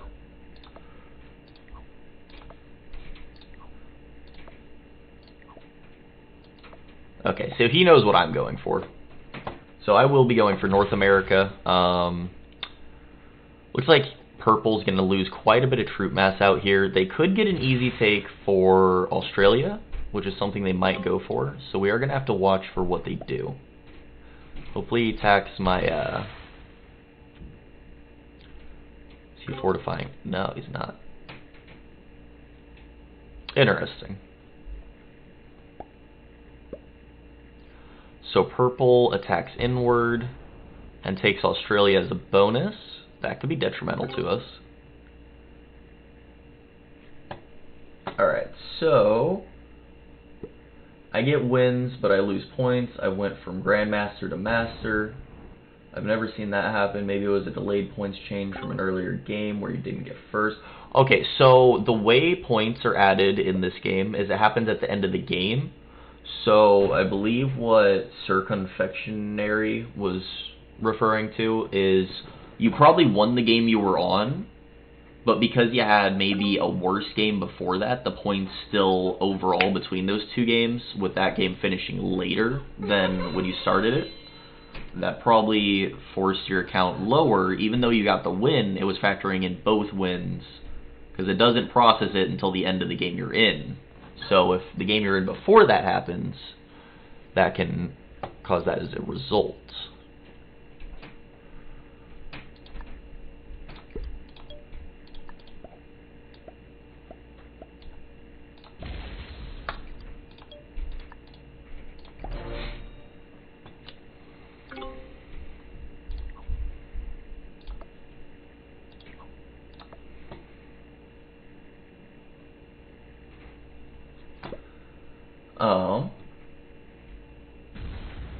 Or are you saying that you win some, you lose some, but the losses outweigh the wins in terms of skill points, that is? That could also be.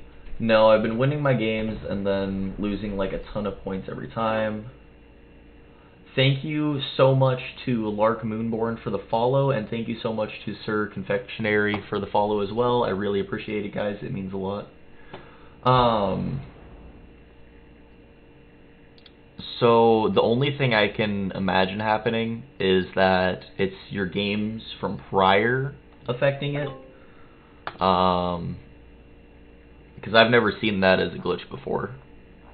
I've seen quite a few glitches, but that hasn't been one yet, at least. Not that it couldn't happen, because it very well could. But it's not something that I have personally seen in my, like, 315 hours of PC Risk. Or in my, like, 1,000 hours I had on my mobile account. Way, way back in the day.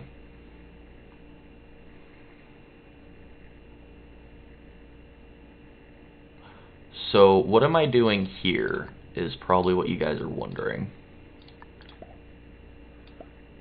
Right now, I am trying to merge all my troops together,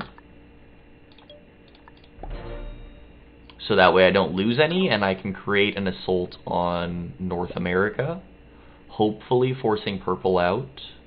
But the only issue is they are going to have Australia as a position soon, so we're going to have to be really careful about how we do this. We do have a 12 trade, as long as we don't lose Southern Europe, which we could, but hopefully we lose Great Britain, and we can use the trade to our advantage.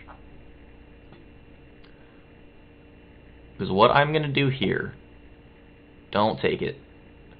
I know you should, but don't take it. Thank you. I don't think it's mathematically possible to lose points with a win. No, it's not. The game doesn't allow you to lose points with a win. If you're losing skill points on a win, that's definitely a glitch, yeah. Noob is someone who's very good with the technical side of things, so he's definitely a good reference to have.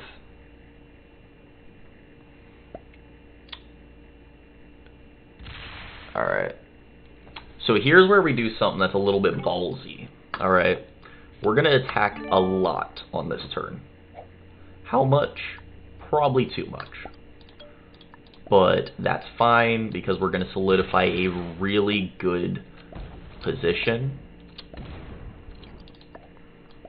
This is a lot of troop mass to lose. Actually wasn't that bad.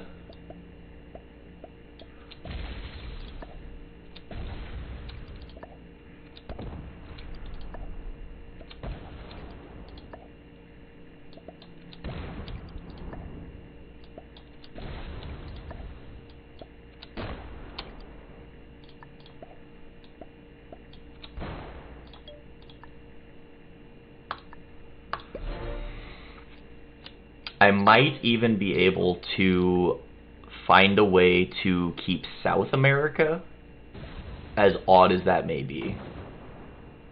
And now pink eliminates purple, which means we don't have to worry about that player, which means everything we just did is perfect. So everything I wanted to happen there happened flawlessly.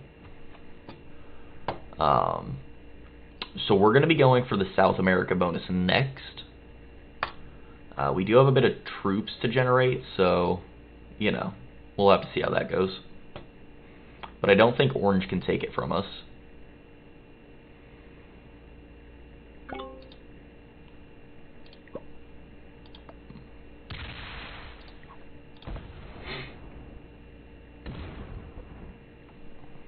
But we did just solidify ourselves as the strongest player in the game right now.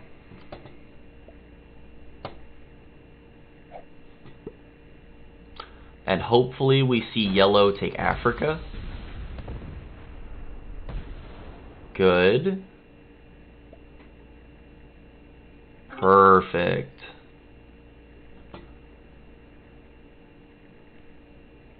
Do we see orange blast through yellow to hit my 7? This is really their last chance to get a bonus, so we'll see what they do.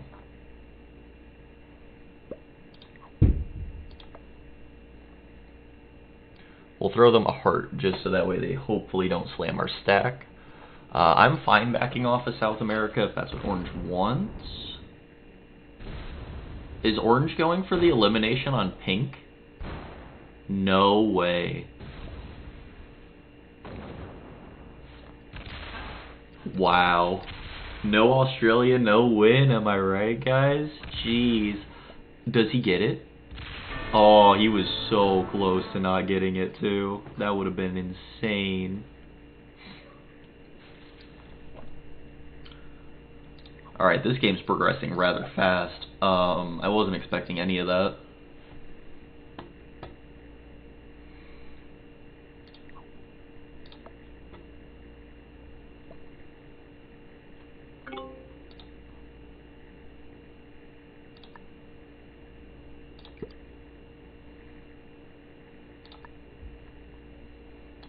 Make that 12, make that 5, next phase, attack down.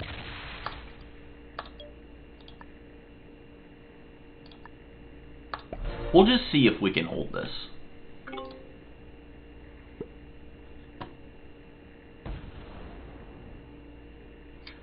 Because is anyone going to really try and stop me? I don't think they're gonna. They should. By all means, you shouldn't let the North American player have North and South Am, but with the way the game unfolded, who's going to take it from me? Not orange. Not yellow.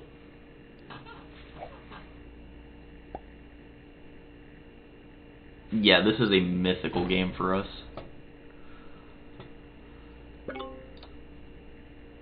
So we'll make that that, we'll make that, and then we'll make that a 19, and then we'll just go forward.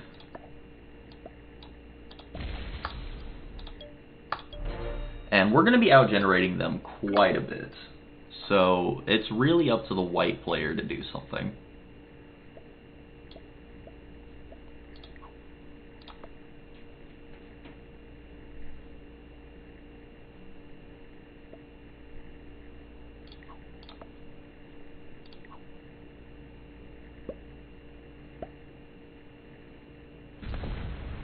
And white doesn't want to cause a conflict with me.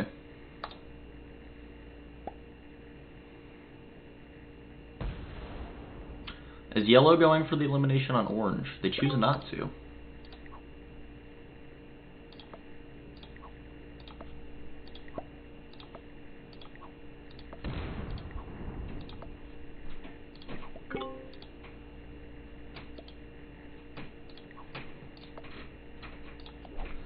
We do have the big trade. We're going to save it, though.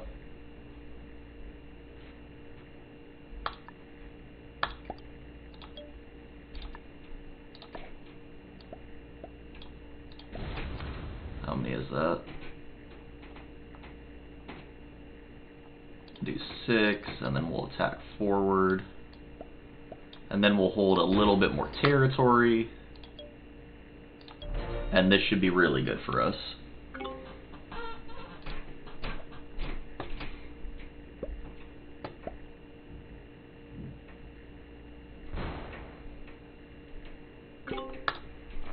At this rate, we out-generate everyone and just win. We can eliminate one player at a time, and we're slowly getting to the size of white. They really shouldn't be letting me control this much troop bonus, but who am I to tell you how to let me win? You know what I mean?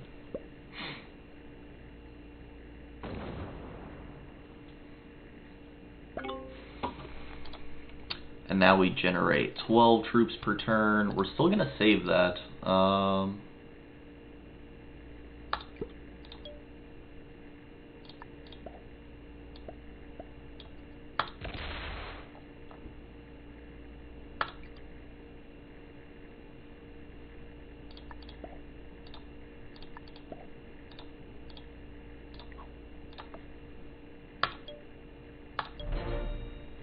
And we signal to them to let us have up here. Don't do it. Don't do it.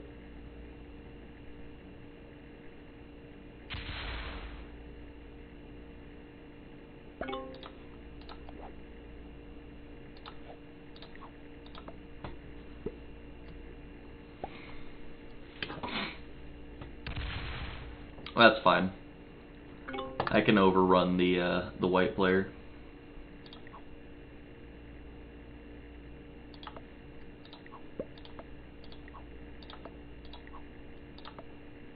Let's see if the white player wants to work with me.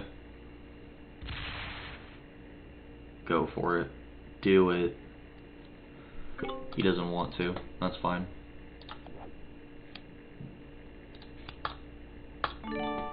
Alright, so what are we going to do here? We're going to make it so that way he can't break through.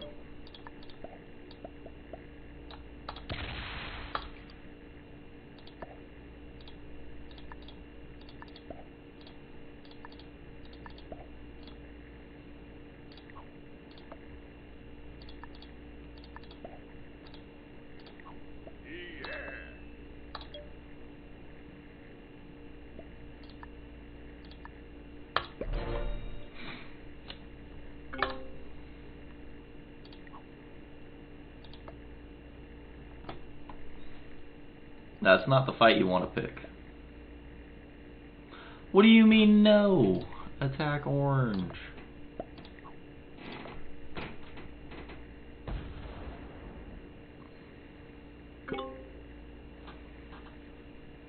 This dude makes no sense. Yellow's too afraid to fight me now, because I'm like double their troop mass. And I'm generating a lot more than the European player, so he's going to be in a position to where he can't fight me. So that's going to be good.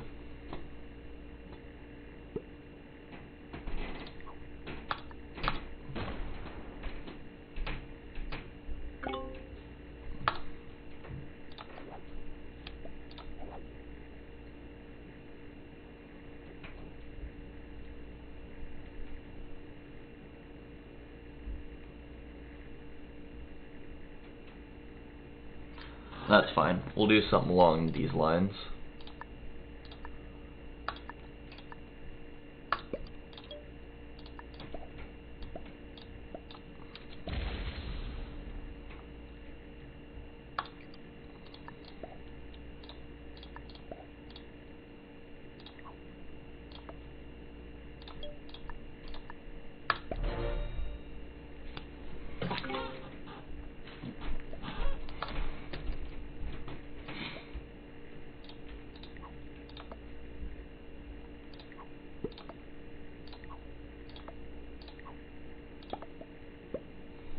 Alright, so me and Yellow are doing a trade. I'm going to have the 15-point hold, but he's going to get another 2 points, so that'll be fine by me.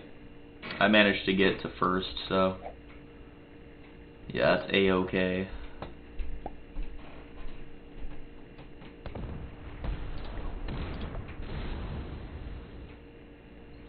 And fortify over.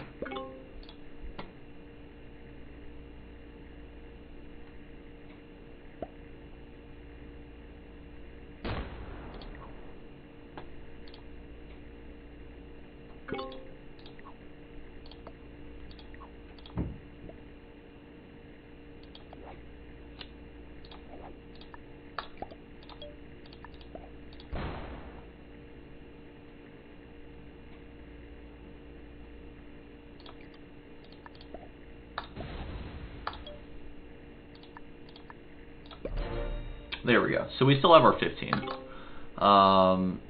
So we're still generating basically the equivalent of North America and South America, just without holding South America. And now we don't look like as big of a threat, which is good.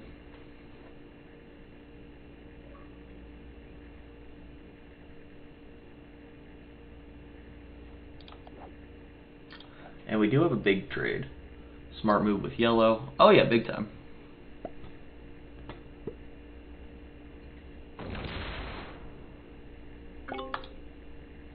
Looks like White is bracing for war with me. I'm not entirely sure why. And hopefully yellow moves over. No. So they guard me here. So I don't really have to guard there. So yellow's my ally.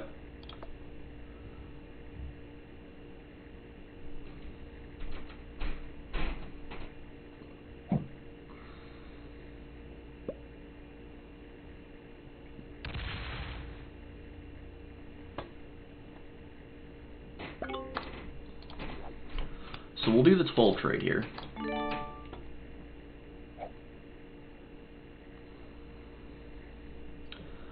That's still bigger than him, so I'm not really too worried about that yet. Yet being the key word there.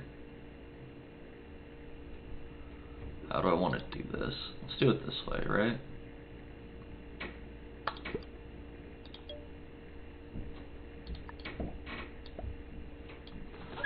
And there we go. And we'll just have a strong external guard. That way we have access to all of our troops at the minimum.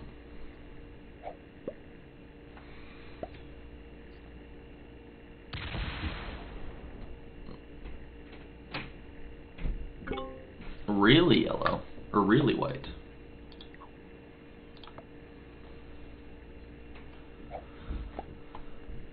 So white wants to create war.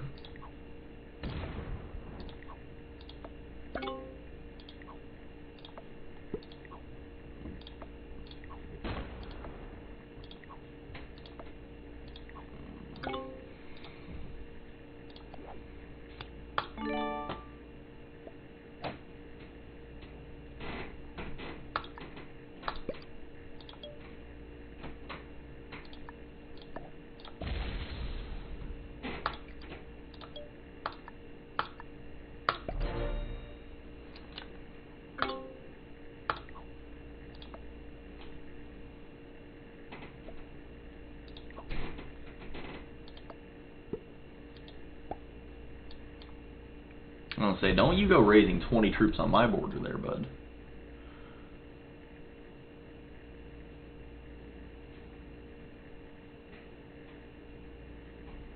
That's not a wise move.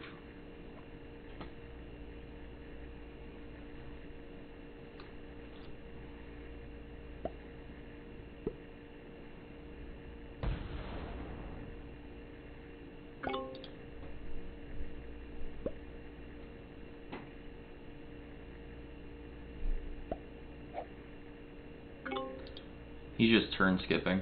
So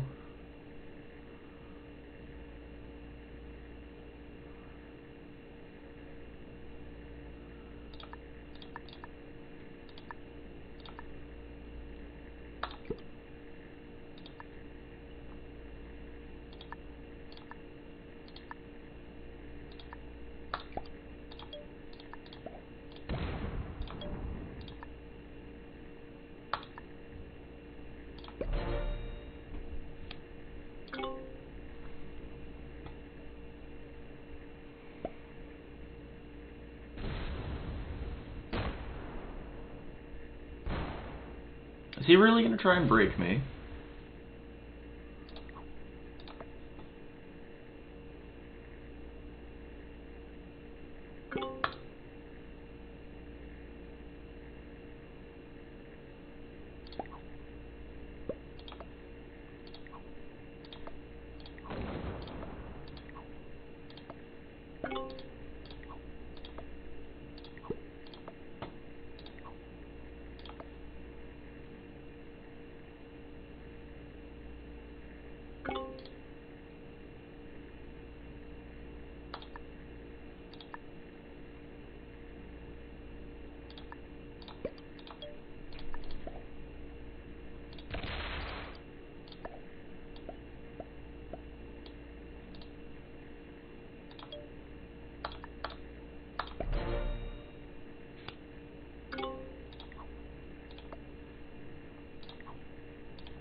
I'll say, white would seriously regret fighting me.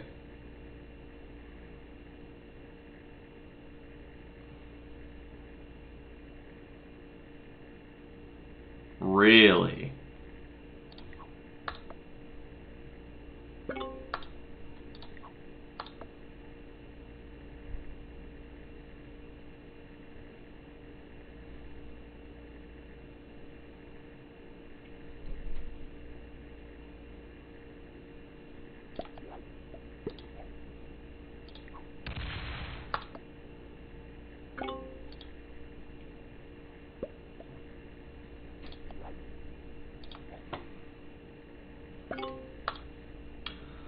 No, dude, that's fine by me. Don't even worry about it.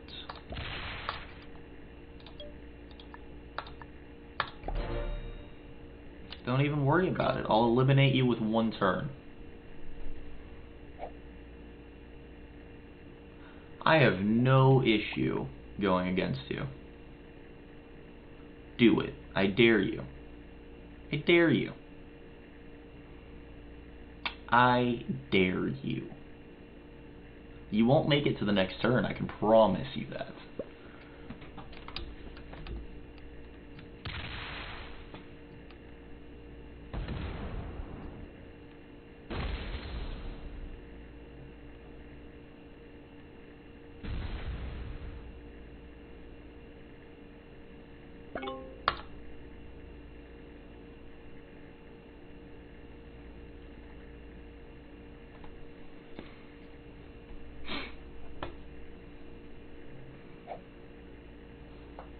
Interesting. Do we have a big trade? We do have a big trade.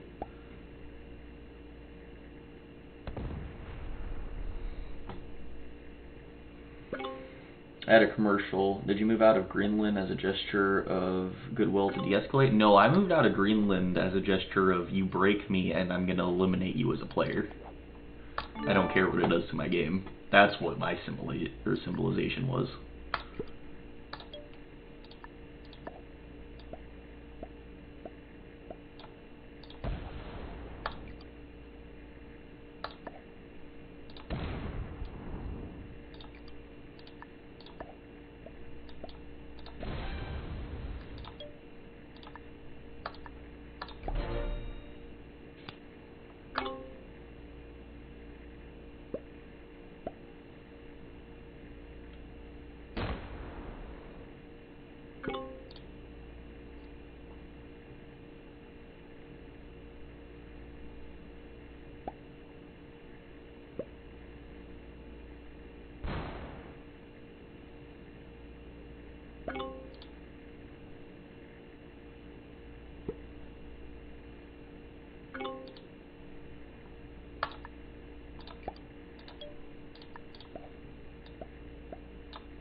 So we're just gonna keep on going like this. We'll out-generate the white players, so it's not too big a deal.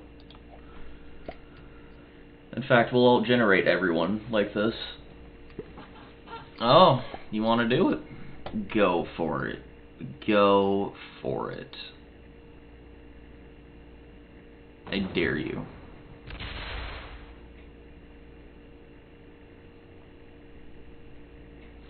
Do it.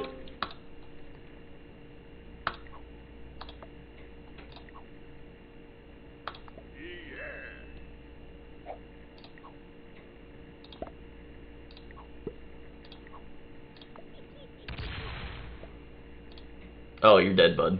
You are dead. Nah, bro, you're dead. You're not making it to the next turn.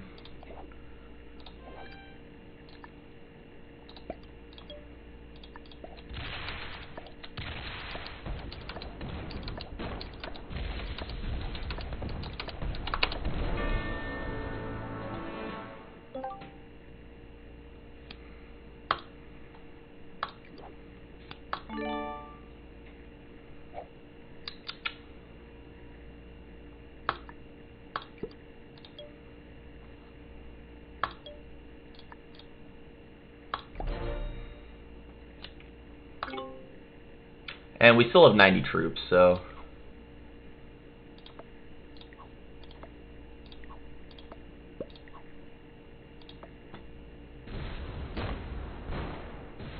You can't eliminate me. You don't have the troops to do that. You don't have the troops to do that.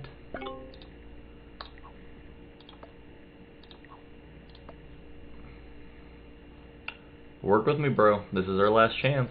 He'll be too strong otherwise.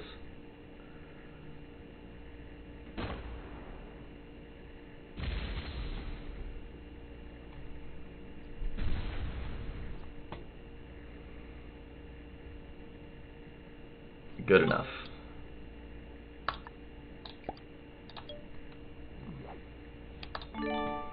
Alright, so we get that. Get that.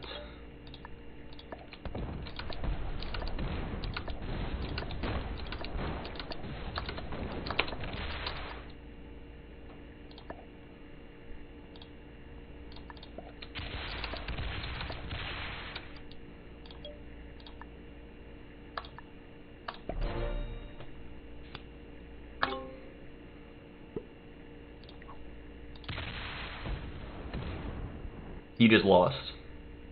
You're dumb. You just lost. You're dumb.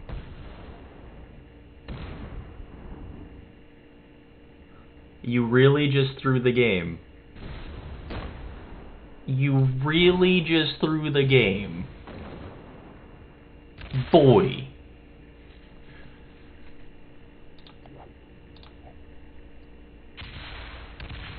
Why are you this dumb? Bro, that guy was so unreasonable. Yeah, no kidding. You just lost. Congratulations. Congratulations. But good luck. Really? And you troop lock yourself. Are you dumb?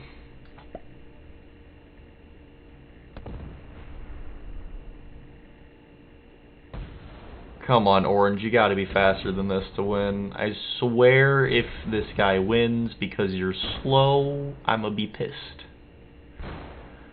Oh my god. His pathing is atrocious. You're kidding. You're kidding. That didn't just happen. Think you were playing so well that it intimidated them. Well, get better at the game.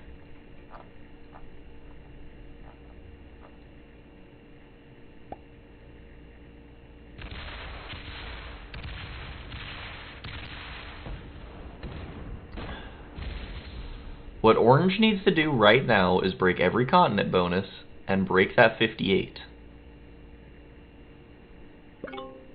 Break the 58. Break the 58.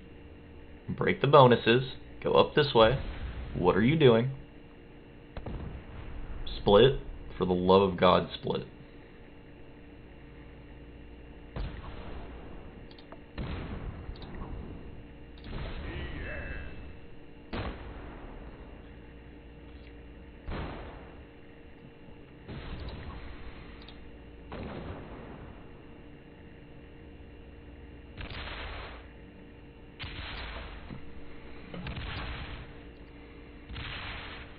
I can't believe how I just lost. You still had a chance at winning, too. That's what irritates me. Like, he had a great chance at winning from there, but he threw the game. You should play Europe Advanced next game. It's great. I'm not a fan. I mean, I did really well. I got 4 limbs and second in the tournament in it, but...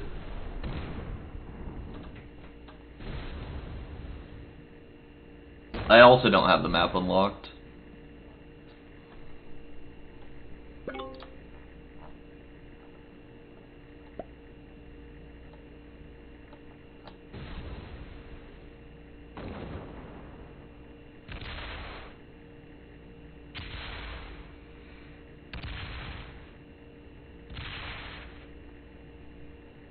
Man, imagine throwing the game when you could have easily won.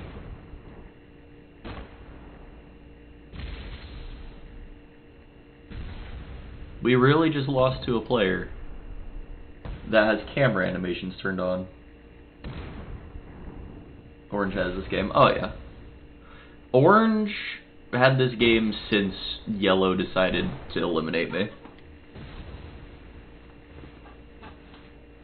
That was a very bad move on their part.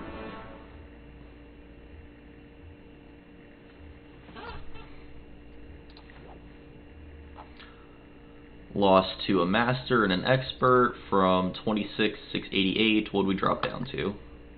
26,580. Not horrible, but hey, we leveled up.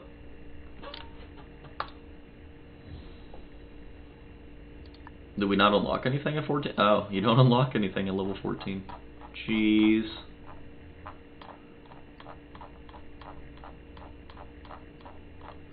Oh, they added more stuff. Nice.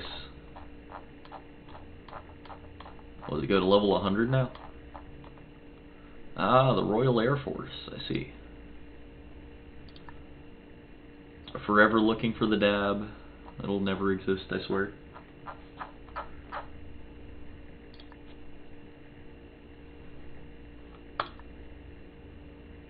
But if you're liking the content, make sure to hit follow. I'll tell you what, guys. We could do... Give me just a minute while I think it over, and I'll be right back.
See.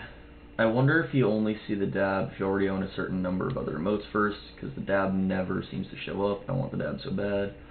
I think it is the stupid, but it is also the only thing I truly want. I just like that it has the tunes from encounters with the third kind. Fair enough.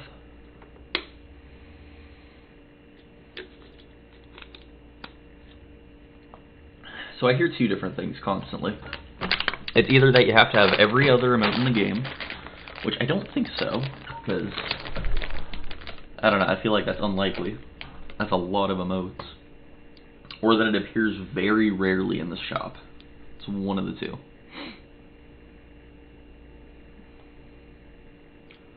If I had enough to just spend on gems to get emotes, I would do that for testing purposes, but I don't. And you also gotta wait for them to cycle through the shop. But I suppose when this game starts, I can tell you how much is left. Also, make sure you don't join. It can get my account banned, just so you guys know since you're newer. But I do appreciate you tuning into the stream. It means a lot.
So what do you guys want to learn in terms of the game of Risk?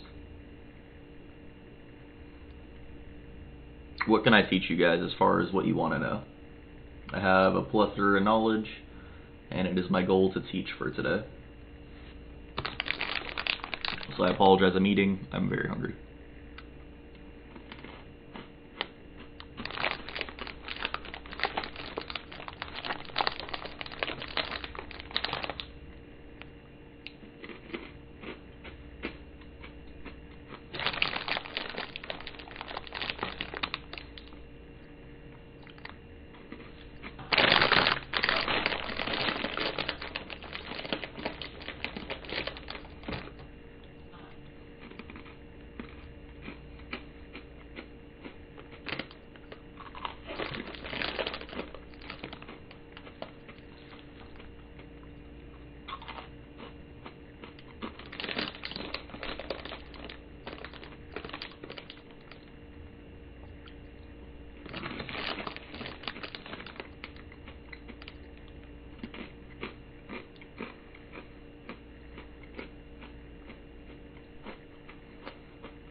Man, this game does not want to start.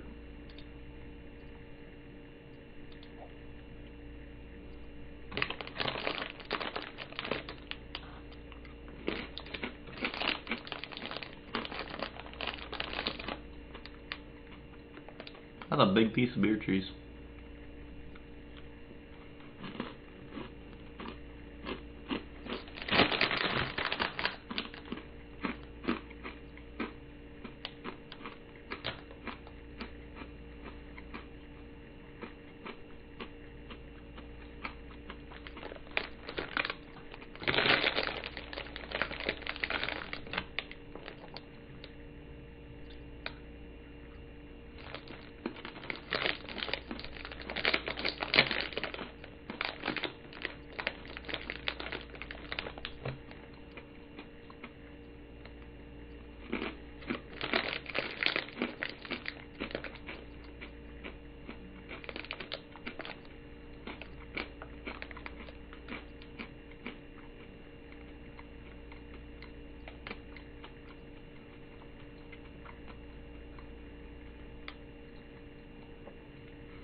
So what helps the most with endgame is knowing your pathing and being able to attack as fast as possible. Do you have your camera animations turned off first of all?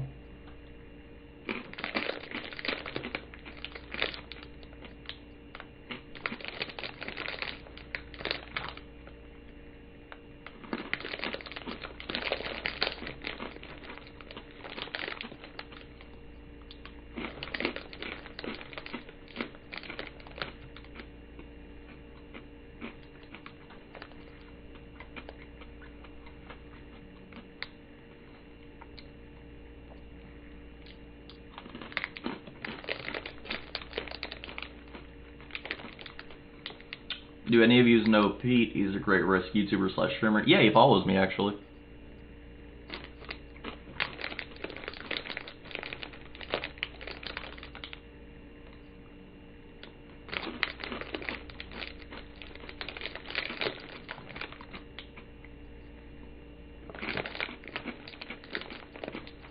I certainly think so.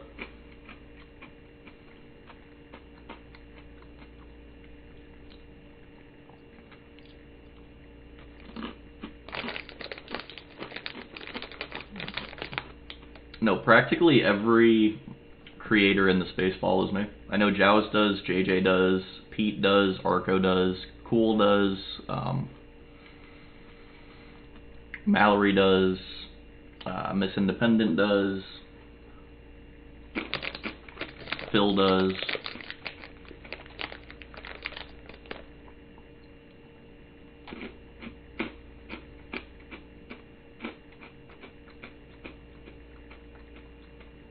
So the game's getting a lot more popular the more people like me, Pete, Mallory, Phil, all of us really, Jows.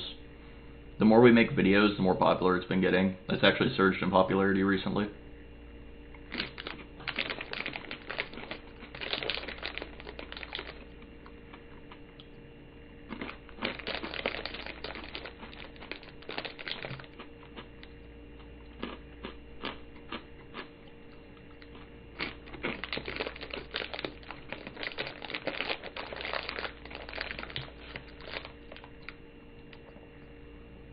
I've been playing since about 2015 when it came out first on mobile.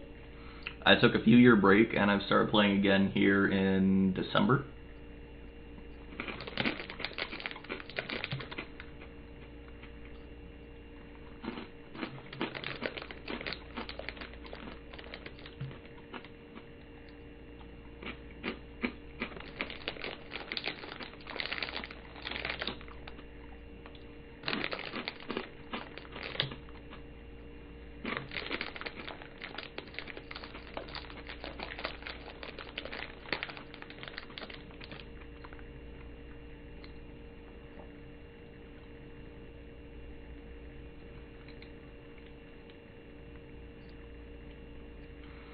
Let's see, not just popularity, but it has surged in difficulty because people are watching YouTube and Twitch.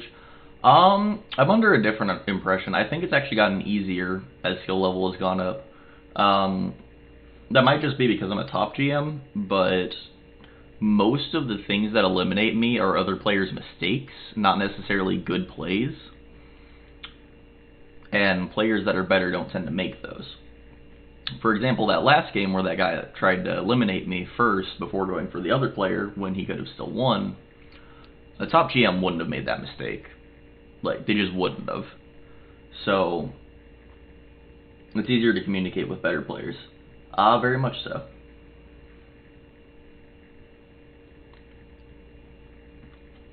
I will say there's a lot of alt accounts in the game of Risk.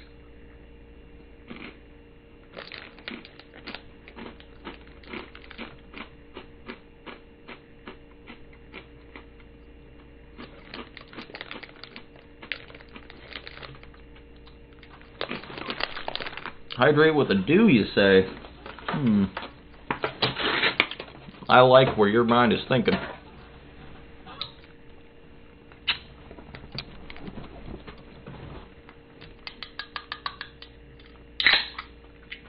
One day, I'll be sponsored. One day. I haven't had any Mountain Dew today, so this is actually pretty great.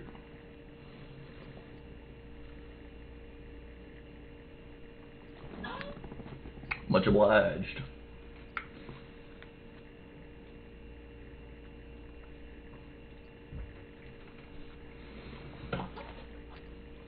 Objectively, do you think that you got too mad at the white player?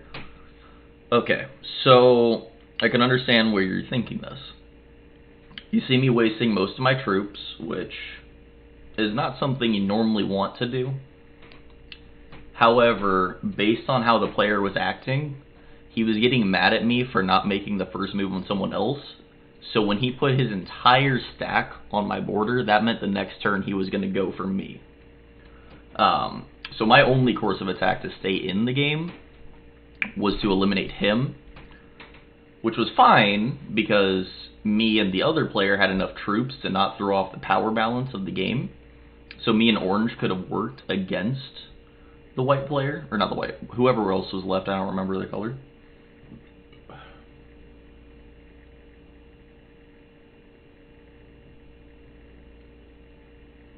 White player was going to end up probably getting you in a worse finish. Yes, so that's why I did that.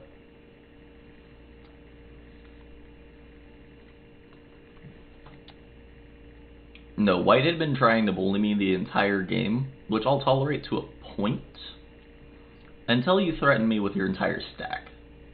Especially when I have more troops than you, you're just eliminated. I don't care. Especially when I've been trying to negotiate with him the whole game. It was just poor etiquette.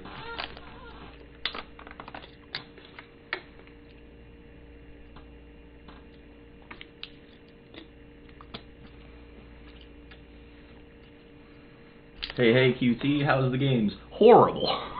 Absolutely horrible. Hopefully this one's better though. Welcome in, Miser. Everyone, this is Miser. Great dude.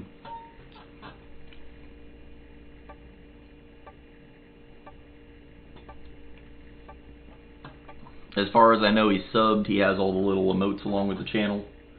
If you want to drop him in, show him the absolute epicness, go for it. Let's see. So we have a very strong Africa and Europe start this game. Oh.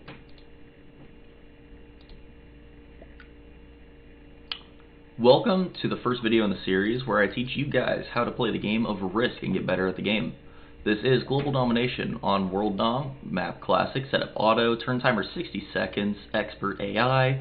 Of course it is a ranked fixed balance blitz game. On Expert to Grandmaster, alliances are on, fog and blizzards are off, and inactivity behavior is neutral with no portals. We are in the 4th starting position. And we have a very good play for either Africa or Europe.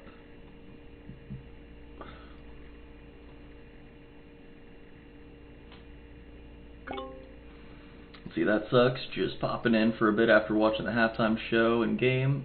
Just came back on. Oh, nice. So, those of you on YouTube, I'm recording this on Super Bowl Sunday. It will also be uploaded today. So, there will be content to be had after the game.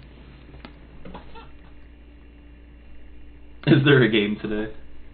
I don't know, man. It's to be decided. I hope the halftime commercials were good. Looks like everyone wants to be allies. I will accept an alliance with everyone.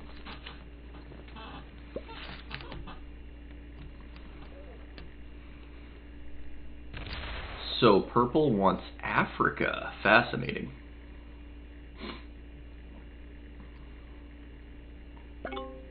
That's fine. I want Europe.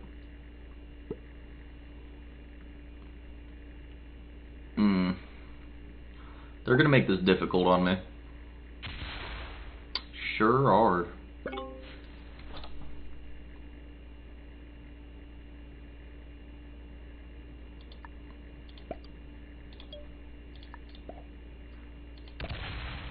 Okay, so I did something that I shouldn't have. I should have had one extra troop on this just to make sure I could guarantee a card, but it worked out anyway, luckily. Definitely something to watch out for. I don't even watch football, but have to make an exception one day a year. I do sometimes. It really just depends. Normally, I find my time better spent playing video games, making videos for you guys, giving you guys a distraction from the world as it is. I know it can be pretty stressful, so I try to create a positive outlet for everyone.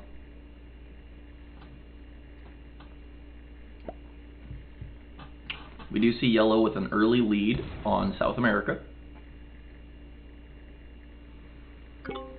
And it looks like the white player is going to be going for the Australia position, but black might as well.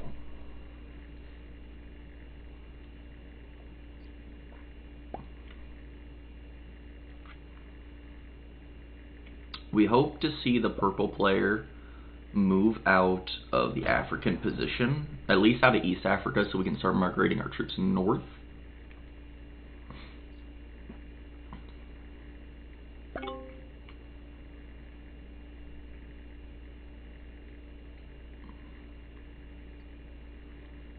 We could go for North America. That is also an option still. That might be my better option, actually.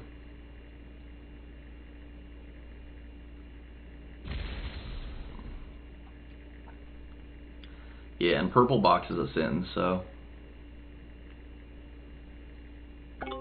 that's lovely.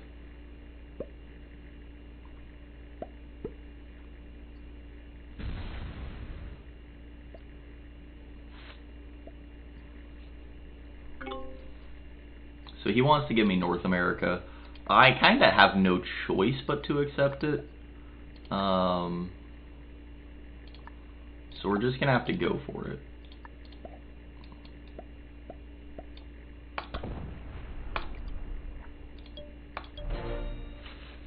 So we will be trying to go for the North American position this game. So we'll have a neighbor to our south who's yellow. We'll have purple to the southeast. Let's try and make friends with purple. I would also, in theory, like to be friends with white, so might as well propose it. Okay, so everyone's accepted our alliance.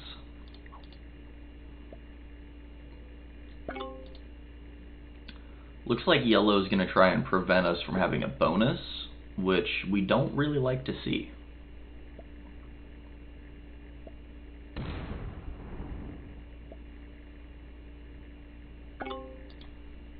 Attack yellow. What do you mean attack yellow? I do not understand. No. No.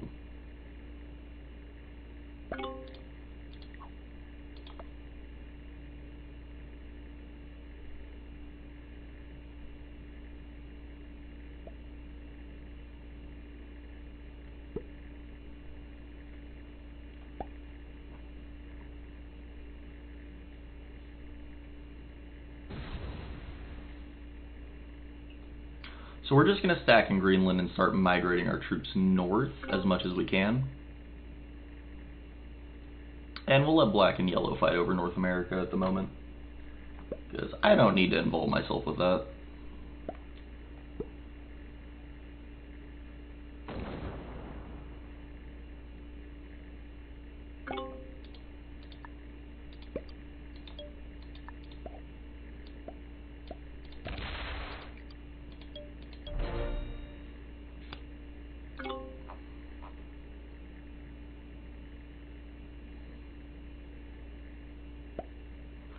So yellow hits purple's 2. No, gets an easy take on black. Interesting. Fortifies into New Mexico. Into Mexico, what?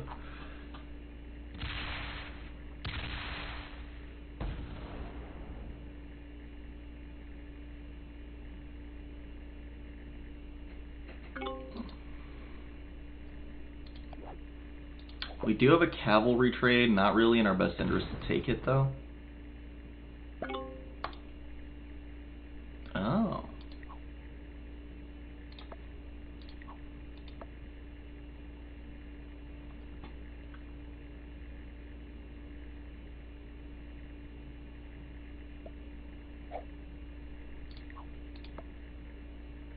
Okay, so black wants South America.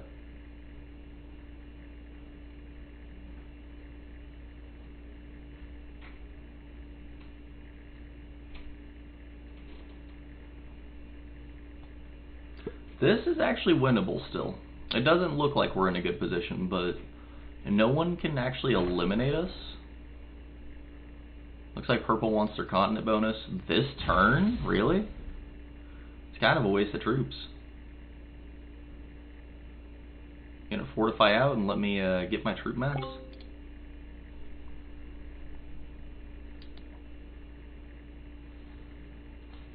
He's just migrating his troops in. That's fine. I'll just keep stacking in Greenland until I understand what's going on down here.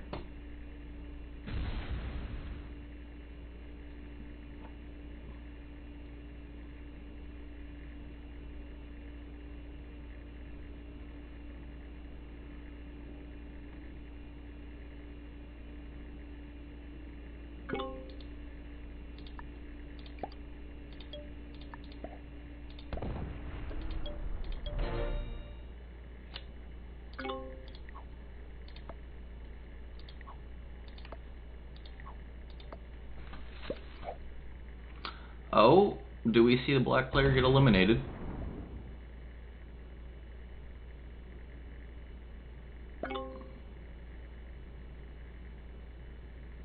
He very well might be eliminated this turn.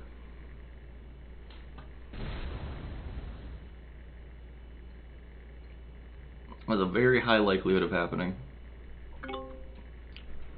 So does black have cards? Go for it. Schmack 'em. Schmack 'em.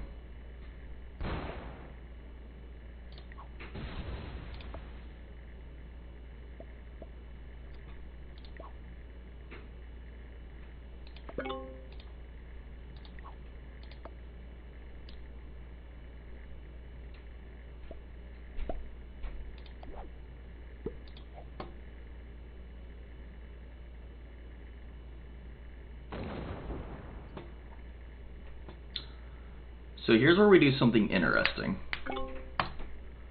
We're going to smack the yellow player, but we're also going to put most of our troops up here.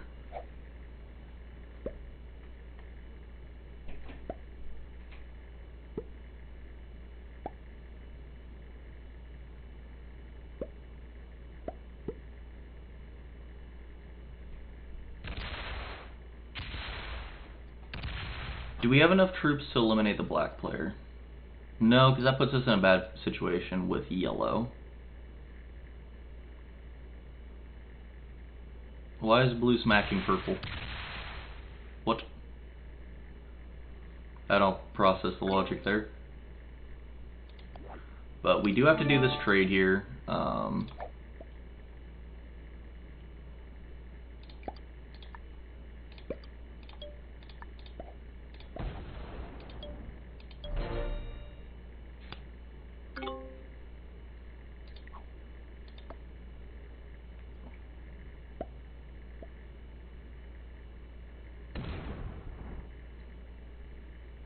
Oh no, he thinks with his emotions.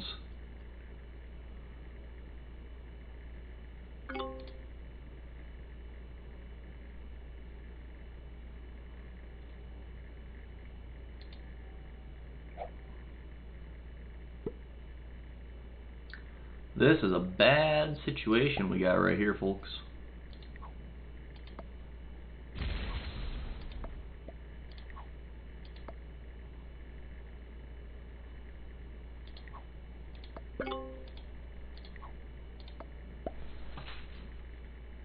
Schmack 'em.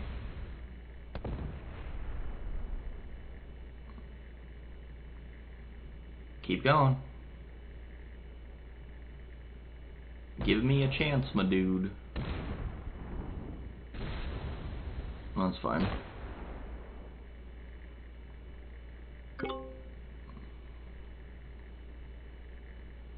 Does black just want to get by you? Maybe.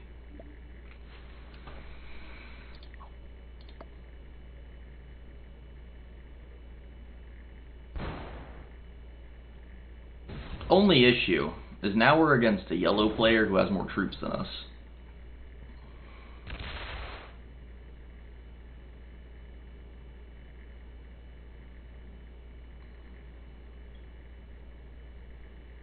We'll have 32 versus 34. That's not really enough to do anything.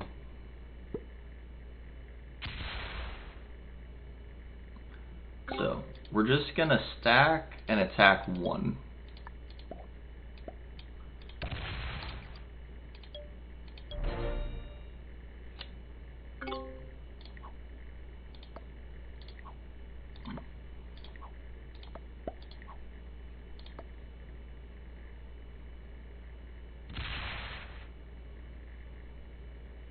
interesting. So me and yellow are in a Cold War. We don't have cards on 3. That's very bad.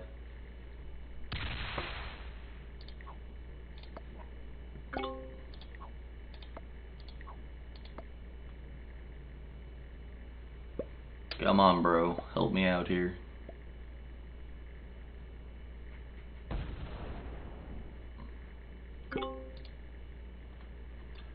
Alright, so black's not going to be a buddy. That's an issue. Yeah, I know.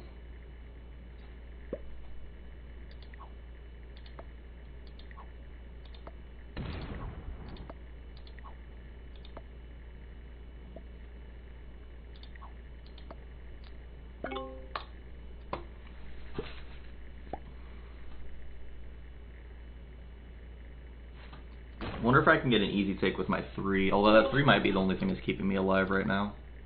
I think I keep it out there.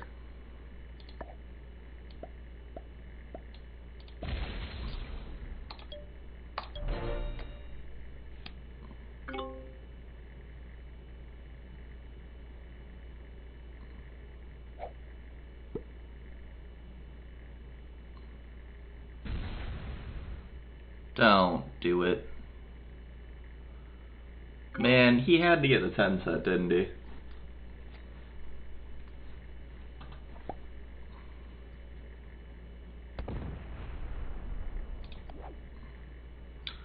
We also have a 10 set. God, it's just so close. What do you even do? Smack the yellow guy. That's not enough. That's not enough. So I have to use my 10 set right now, otherwise I get killed. I technically have enough troops to get him, but God, is it ever close. That's what, 45 versus 48? Attacker's advantage says I should get it, but I don't know. That makes me really weak.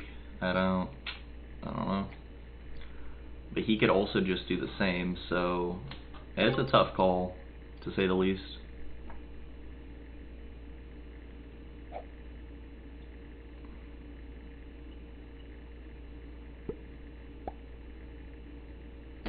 No!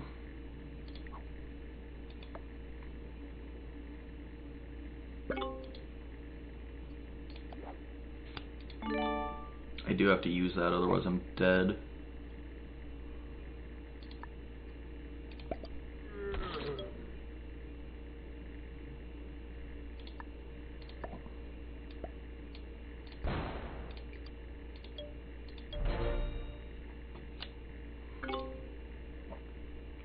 Hopefully I get lucky enough to have a trade on 3. I mean, it's really my only choice.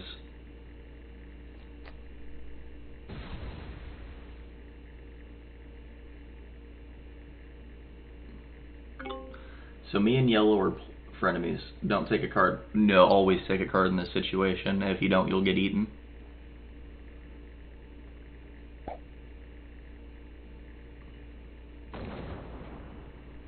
Me not taking a card allows the yellow player to eat me for what cards I do have, and also get a continent. No carding only works if you really only have if you already have a continent. And since black is instigating against yellow and not me, this puts me in an okay situation.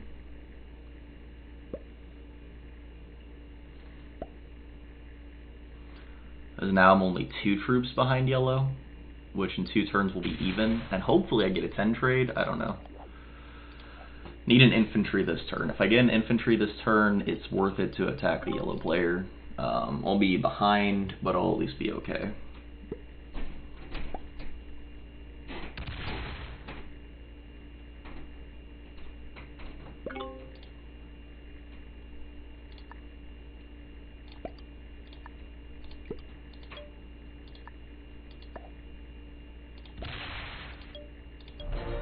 And we get artillery, not really what we're hoping for.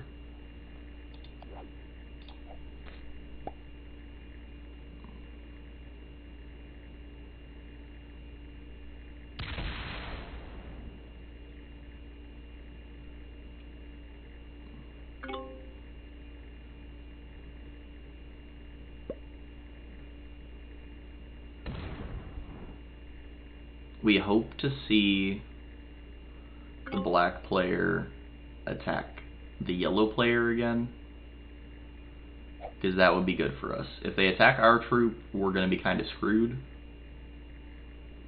That could be either. That could in fact be either. What's he do? No! Bro. Why? Why? I can't get lucky on these spawns, I swear.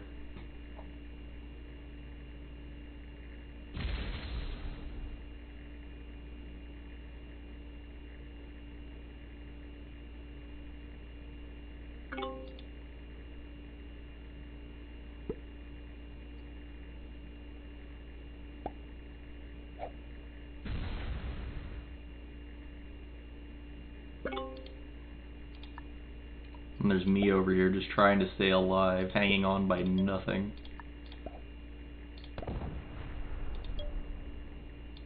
Infantry, artillery, why? Why? I've been so close to having this trade. Don't do it. Don't do it. Damn it!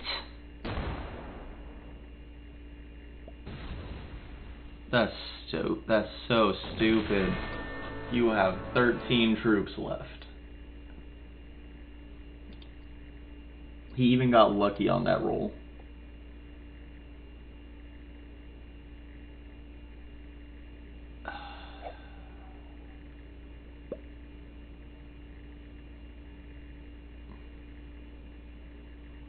You don't even know how to split correct to get your bonus.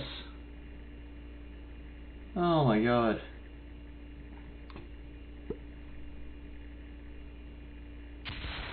Well, yellow is a fish now. I mean, 27 troops for 5 cards and Northam. I wouldn't see why you wouldn't take that.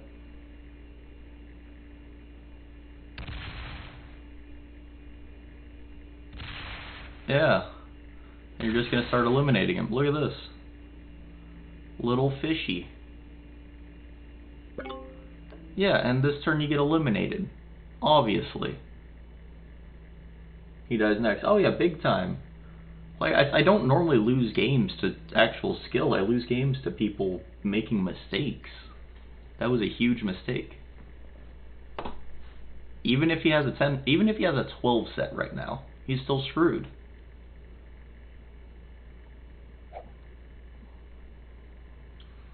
I will tell you, a 6th place loss when you're a Grandmaster, that hurts the bottom line quite a bit.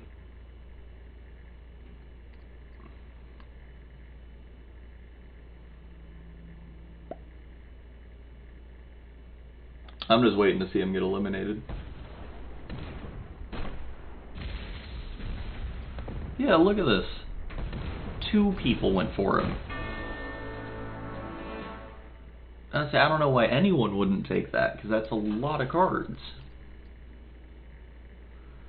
And look how much stronger purple is because of it, right? Because now purple is going to get Southam, and they're going to have a +5. This literally just went to the 4-player endgame so fast.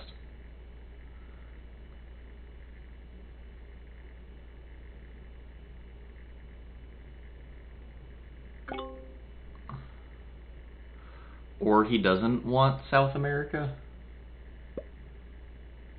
No, I know, I won't have to wait too long. Either way, I'm gonna leave. That was all I wanted to see. 26,580. That's gonna be a I might get knocked out of GM for that, because that was a 6th place loss. Jeez.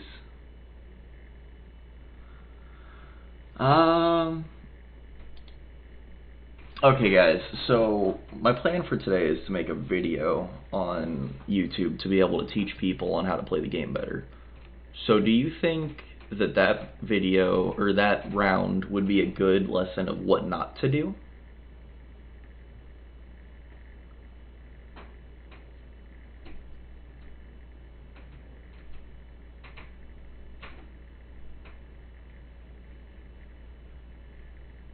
Would that be educational for you guys if I was to post that? Or would you rather see a video of me winning and explaining how I'm doing it along the way? Tough call. Yeah, that's kind of what I'm thinking. Because, like, I could make a shorter video with just the end scene and, like, describing kind of the things that could happen.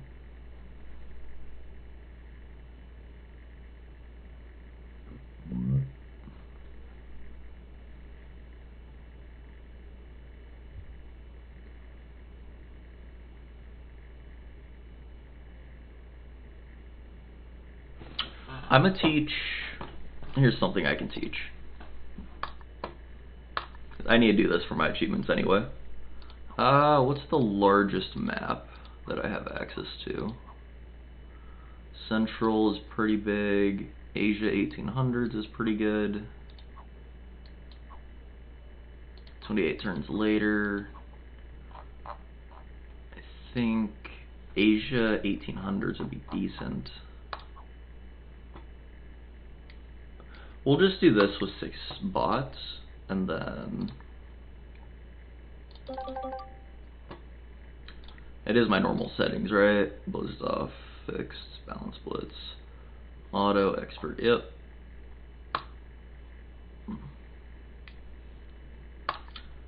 So I have the sci-fi pack with the biggest map if you want. You can just bot out.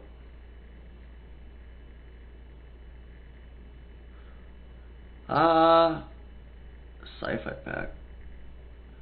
If you were to use the last video, then I would want to hear your thought process of how you played your final decisions. What were the other positions, i.e. not take a card, leave NA and go to Japan, add to Europe instead, and why you chose what you chose. I think what I'm going to do for this video is I'm going to kind of go over not necessarily how to win a game, because it's just bots, they're really easy, but how to press your advantage, things you can do. I'll show you. So, welcome guys to the first entry in the series where I teach you guys how to play Risk. This is a bot game to start it off, so no risk really, just kind of me teaching you some basic introductory stuff to get you further progressed in your Risk career. Now this is World Domination on Classic, setup is auto, turn timer, it's a bot game.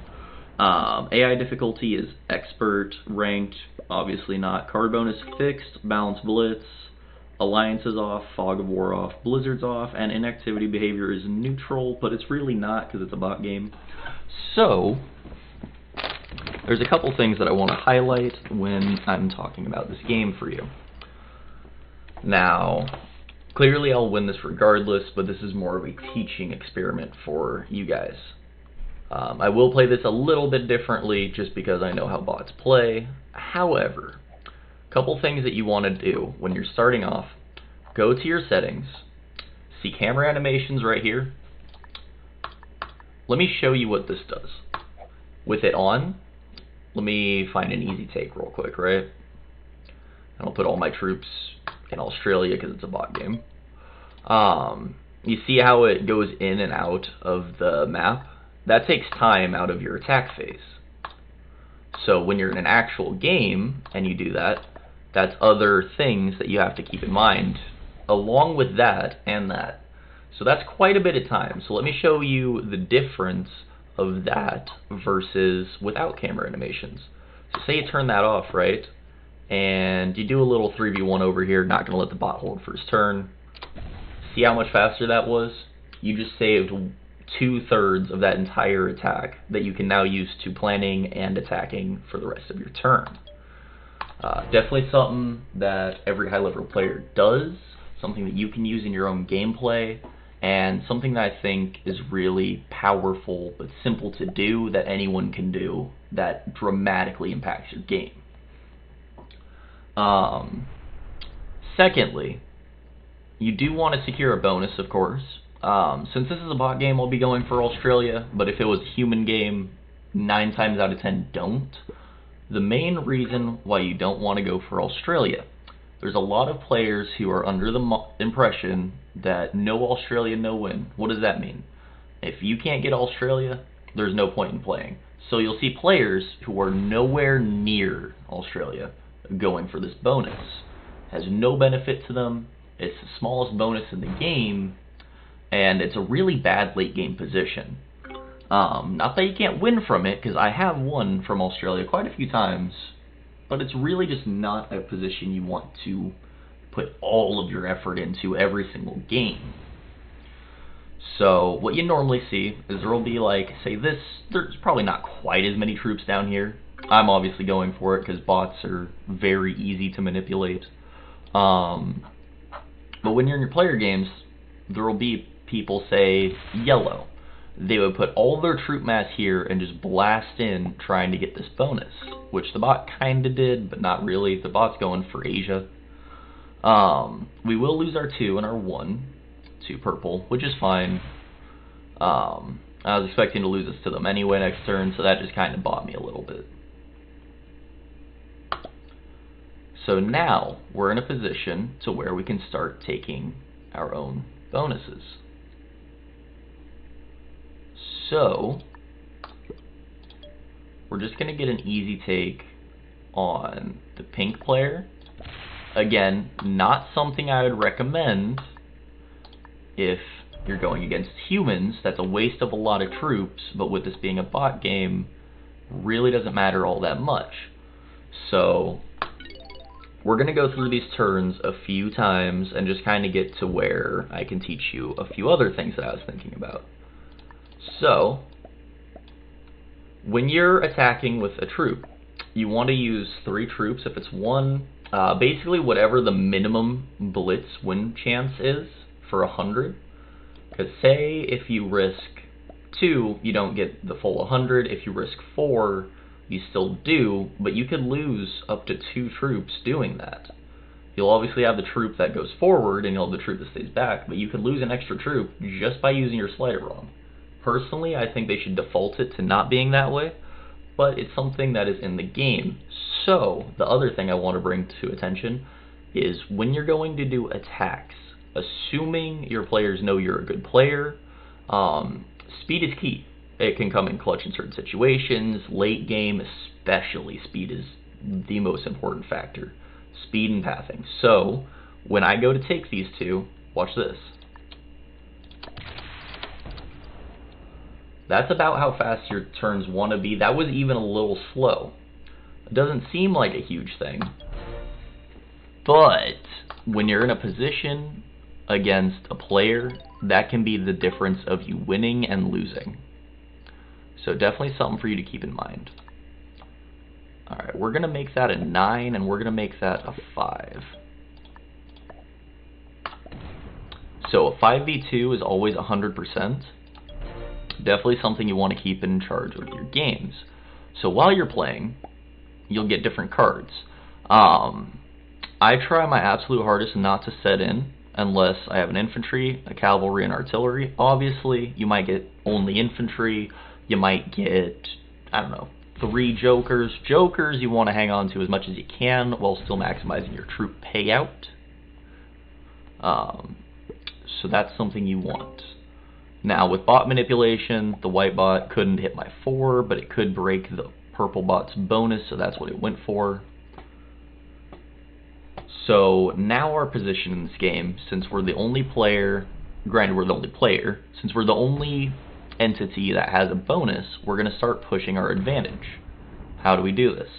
Well, this is fixed, so normally you don't want to go for eliminations, but with how the game sits currently, we can see yellow has 4 cards. Yellow also only has 7 troops. So we can trade in, take their cards, assuming they don't trade in, which they didn't, so they'll have 5. And we can eliminate them for all 5 cards. Every card is worth roughly 3-ish troops. So what do I mean by that? Well, here, let me fast forward. So what do I mean by it's worth roughly 3-ish troops? You see how we traded in those 3 cards for 10? That's a little bit more than 3, but you won't always get a 10 set, but with the correct technique, you can more times than not. So, when we're doing this, we're going to be eliminating the yellow player. Something you can do is you can use a smaller attack and move less troops. You see I only moved 2 up there by attacking with 2. It's not a 100% chance, but when you need troops for battle, it can be huge. So, just something to keep in mind as you're progressing through games. And you'll see that we get the elimination on the yellow player. This gives us 5 cards. This allows us to trade in turn, which allows us to spiral a bit more out of control. So now, not only did we just take out a player, we got more cards. So what do we see from here?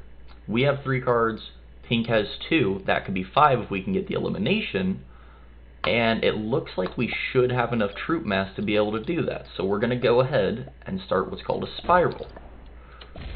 You go through and you attack, and keep on going. Odds are we'll get the kill, and we do here. So that allows us to force trade again in turn, which puts us in a very strong position. Now in 1 turn we've managed to go, or 2 turns we've managed to go from the weakest player with 15 troops to the strongest player with 45 troops, still on turn with 10 more troops to be placed. So logic dictates we break this bonus, and then we wait a turn. But what we could do is we could also attack the white player. Now, what are the odds of us getting that? Not as much as I would like them to be, so we're not going to go for that yet, but we will. So we're going to put a soft guard here, and we're also going to build up some troops down here, and we're going to transition to the next phase of our turn. So what have we done in this turn? We managed to secure a defense on Australia. We eliminated 2 different players. There's 2 players who don't have a bonus. The bot is going to break the purple player. Correct. Bots will favor most times if you have a bigger troop stack than the player that it can break next to them, breaking the player than anything else. So this turn, what can we do? We can proceed to, I haven't been recording this, I'm going to have to get this off Twitch, oh well. So now it's our next turn. We're in a really good position here, and we actually have a 10 trade. So who has the most cards that we could benefit from? Purple does at the moment. We can eliminate the purple player from here. So that's exactly what we're going to do. If we eliminate purple and then white, which... Ooh. How do I want to path this? How many is that? That's 1, 2, 4. Let's say we put 7. Let's put 8 troops up there. This should still be enough. So, we'll path around.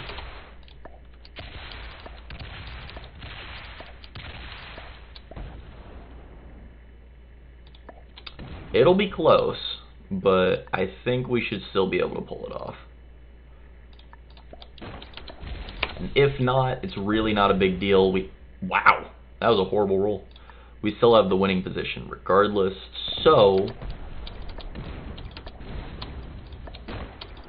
there's purple eliminated. If we had gotten a better roll, we could have also gotten the white player, but it's not too big a deal, because now we have control over the majority of the map, we have a really good position, and we have a guaranteed bonus guarded while no one else does. So, turn progresses, and I think if we don't win this turn, we win next turn, so let's put a 5 there. Looks like we get enough troops from this player if we do this, so what we do, we break him here, and just use our troop mass up while we can. Kind of surprised that went as far as it did. And we finish the game out by eliminating the white player. We force trade. I think we actually get a decent trade too. Yeah, we do get the big trade. And we have 4 cards again. So that's an easy way on how you can spiral in the game and get the easy win. I hope this was informational for you guys. I hope you enjoyed the content. Definitely. I thought that was a bot that friended me. I don't know who that was. I hope this was informational for you guys. I really hope you enjoyed it. I'm going to be doing more in this series. I couldn't get too many lobbies going the way I wanted them to be able to teach you guys what I wanted. But I hope this was very informational for you nonetheless. So stay tuned for Wednesday's video. Wednesday is actually going to be changing on what I upload because since the tournament is over, I'm going to go back to bouncing back and forth between Risk videos on Strategic Saturday / Sunday if I get busy on Saturday, and other videos on Wednesdays. So Wednesday, I'm going to have something new for you guys to see. But if you're here only for the Risk content, only to get better, I completely understand. Don't you worry, Risk content's not going anywhere for a long time. Tune in to that. It'll be basically every weekend, and of course I'll be streaming, so catch me out on Twitch, catch me on Facebook Live, basically anything. Hit the follow, hit the subscribe, whatever you gotta do to make sure you're getting the best content possible and getting it as fast or as quicker as the trigger would like. So, appreciate you tuning in. Peace, YouTube. So, what time is that? That's a timestamp of 3:15. To my Twitch viewers, I am going to get off and edit, but I'll be back on soon because it's not that long of a video to edit.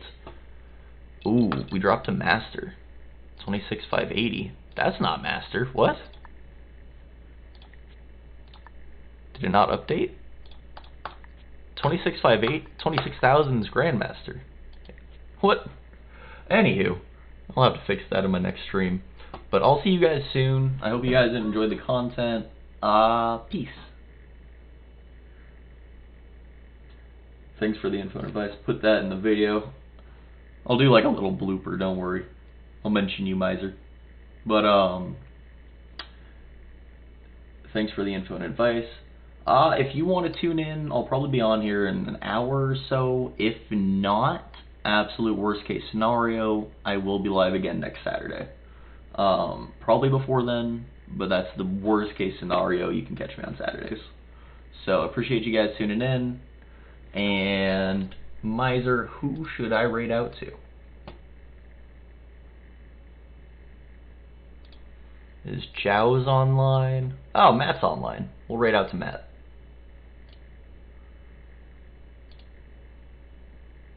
So, go to Streamlabs. Everyone check out... Oh, Matt's playing something else. Who else is live? Spud? Spud's live. We'll raid out to Spud. AKA Spud Topped.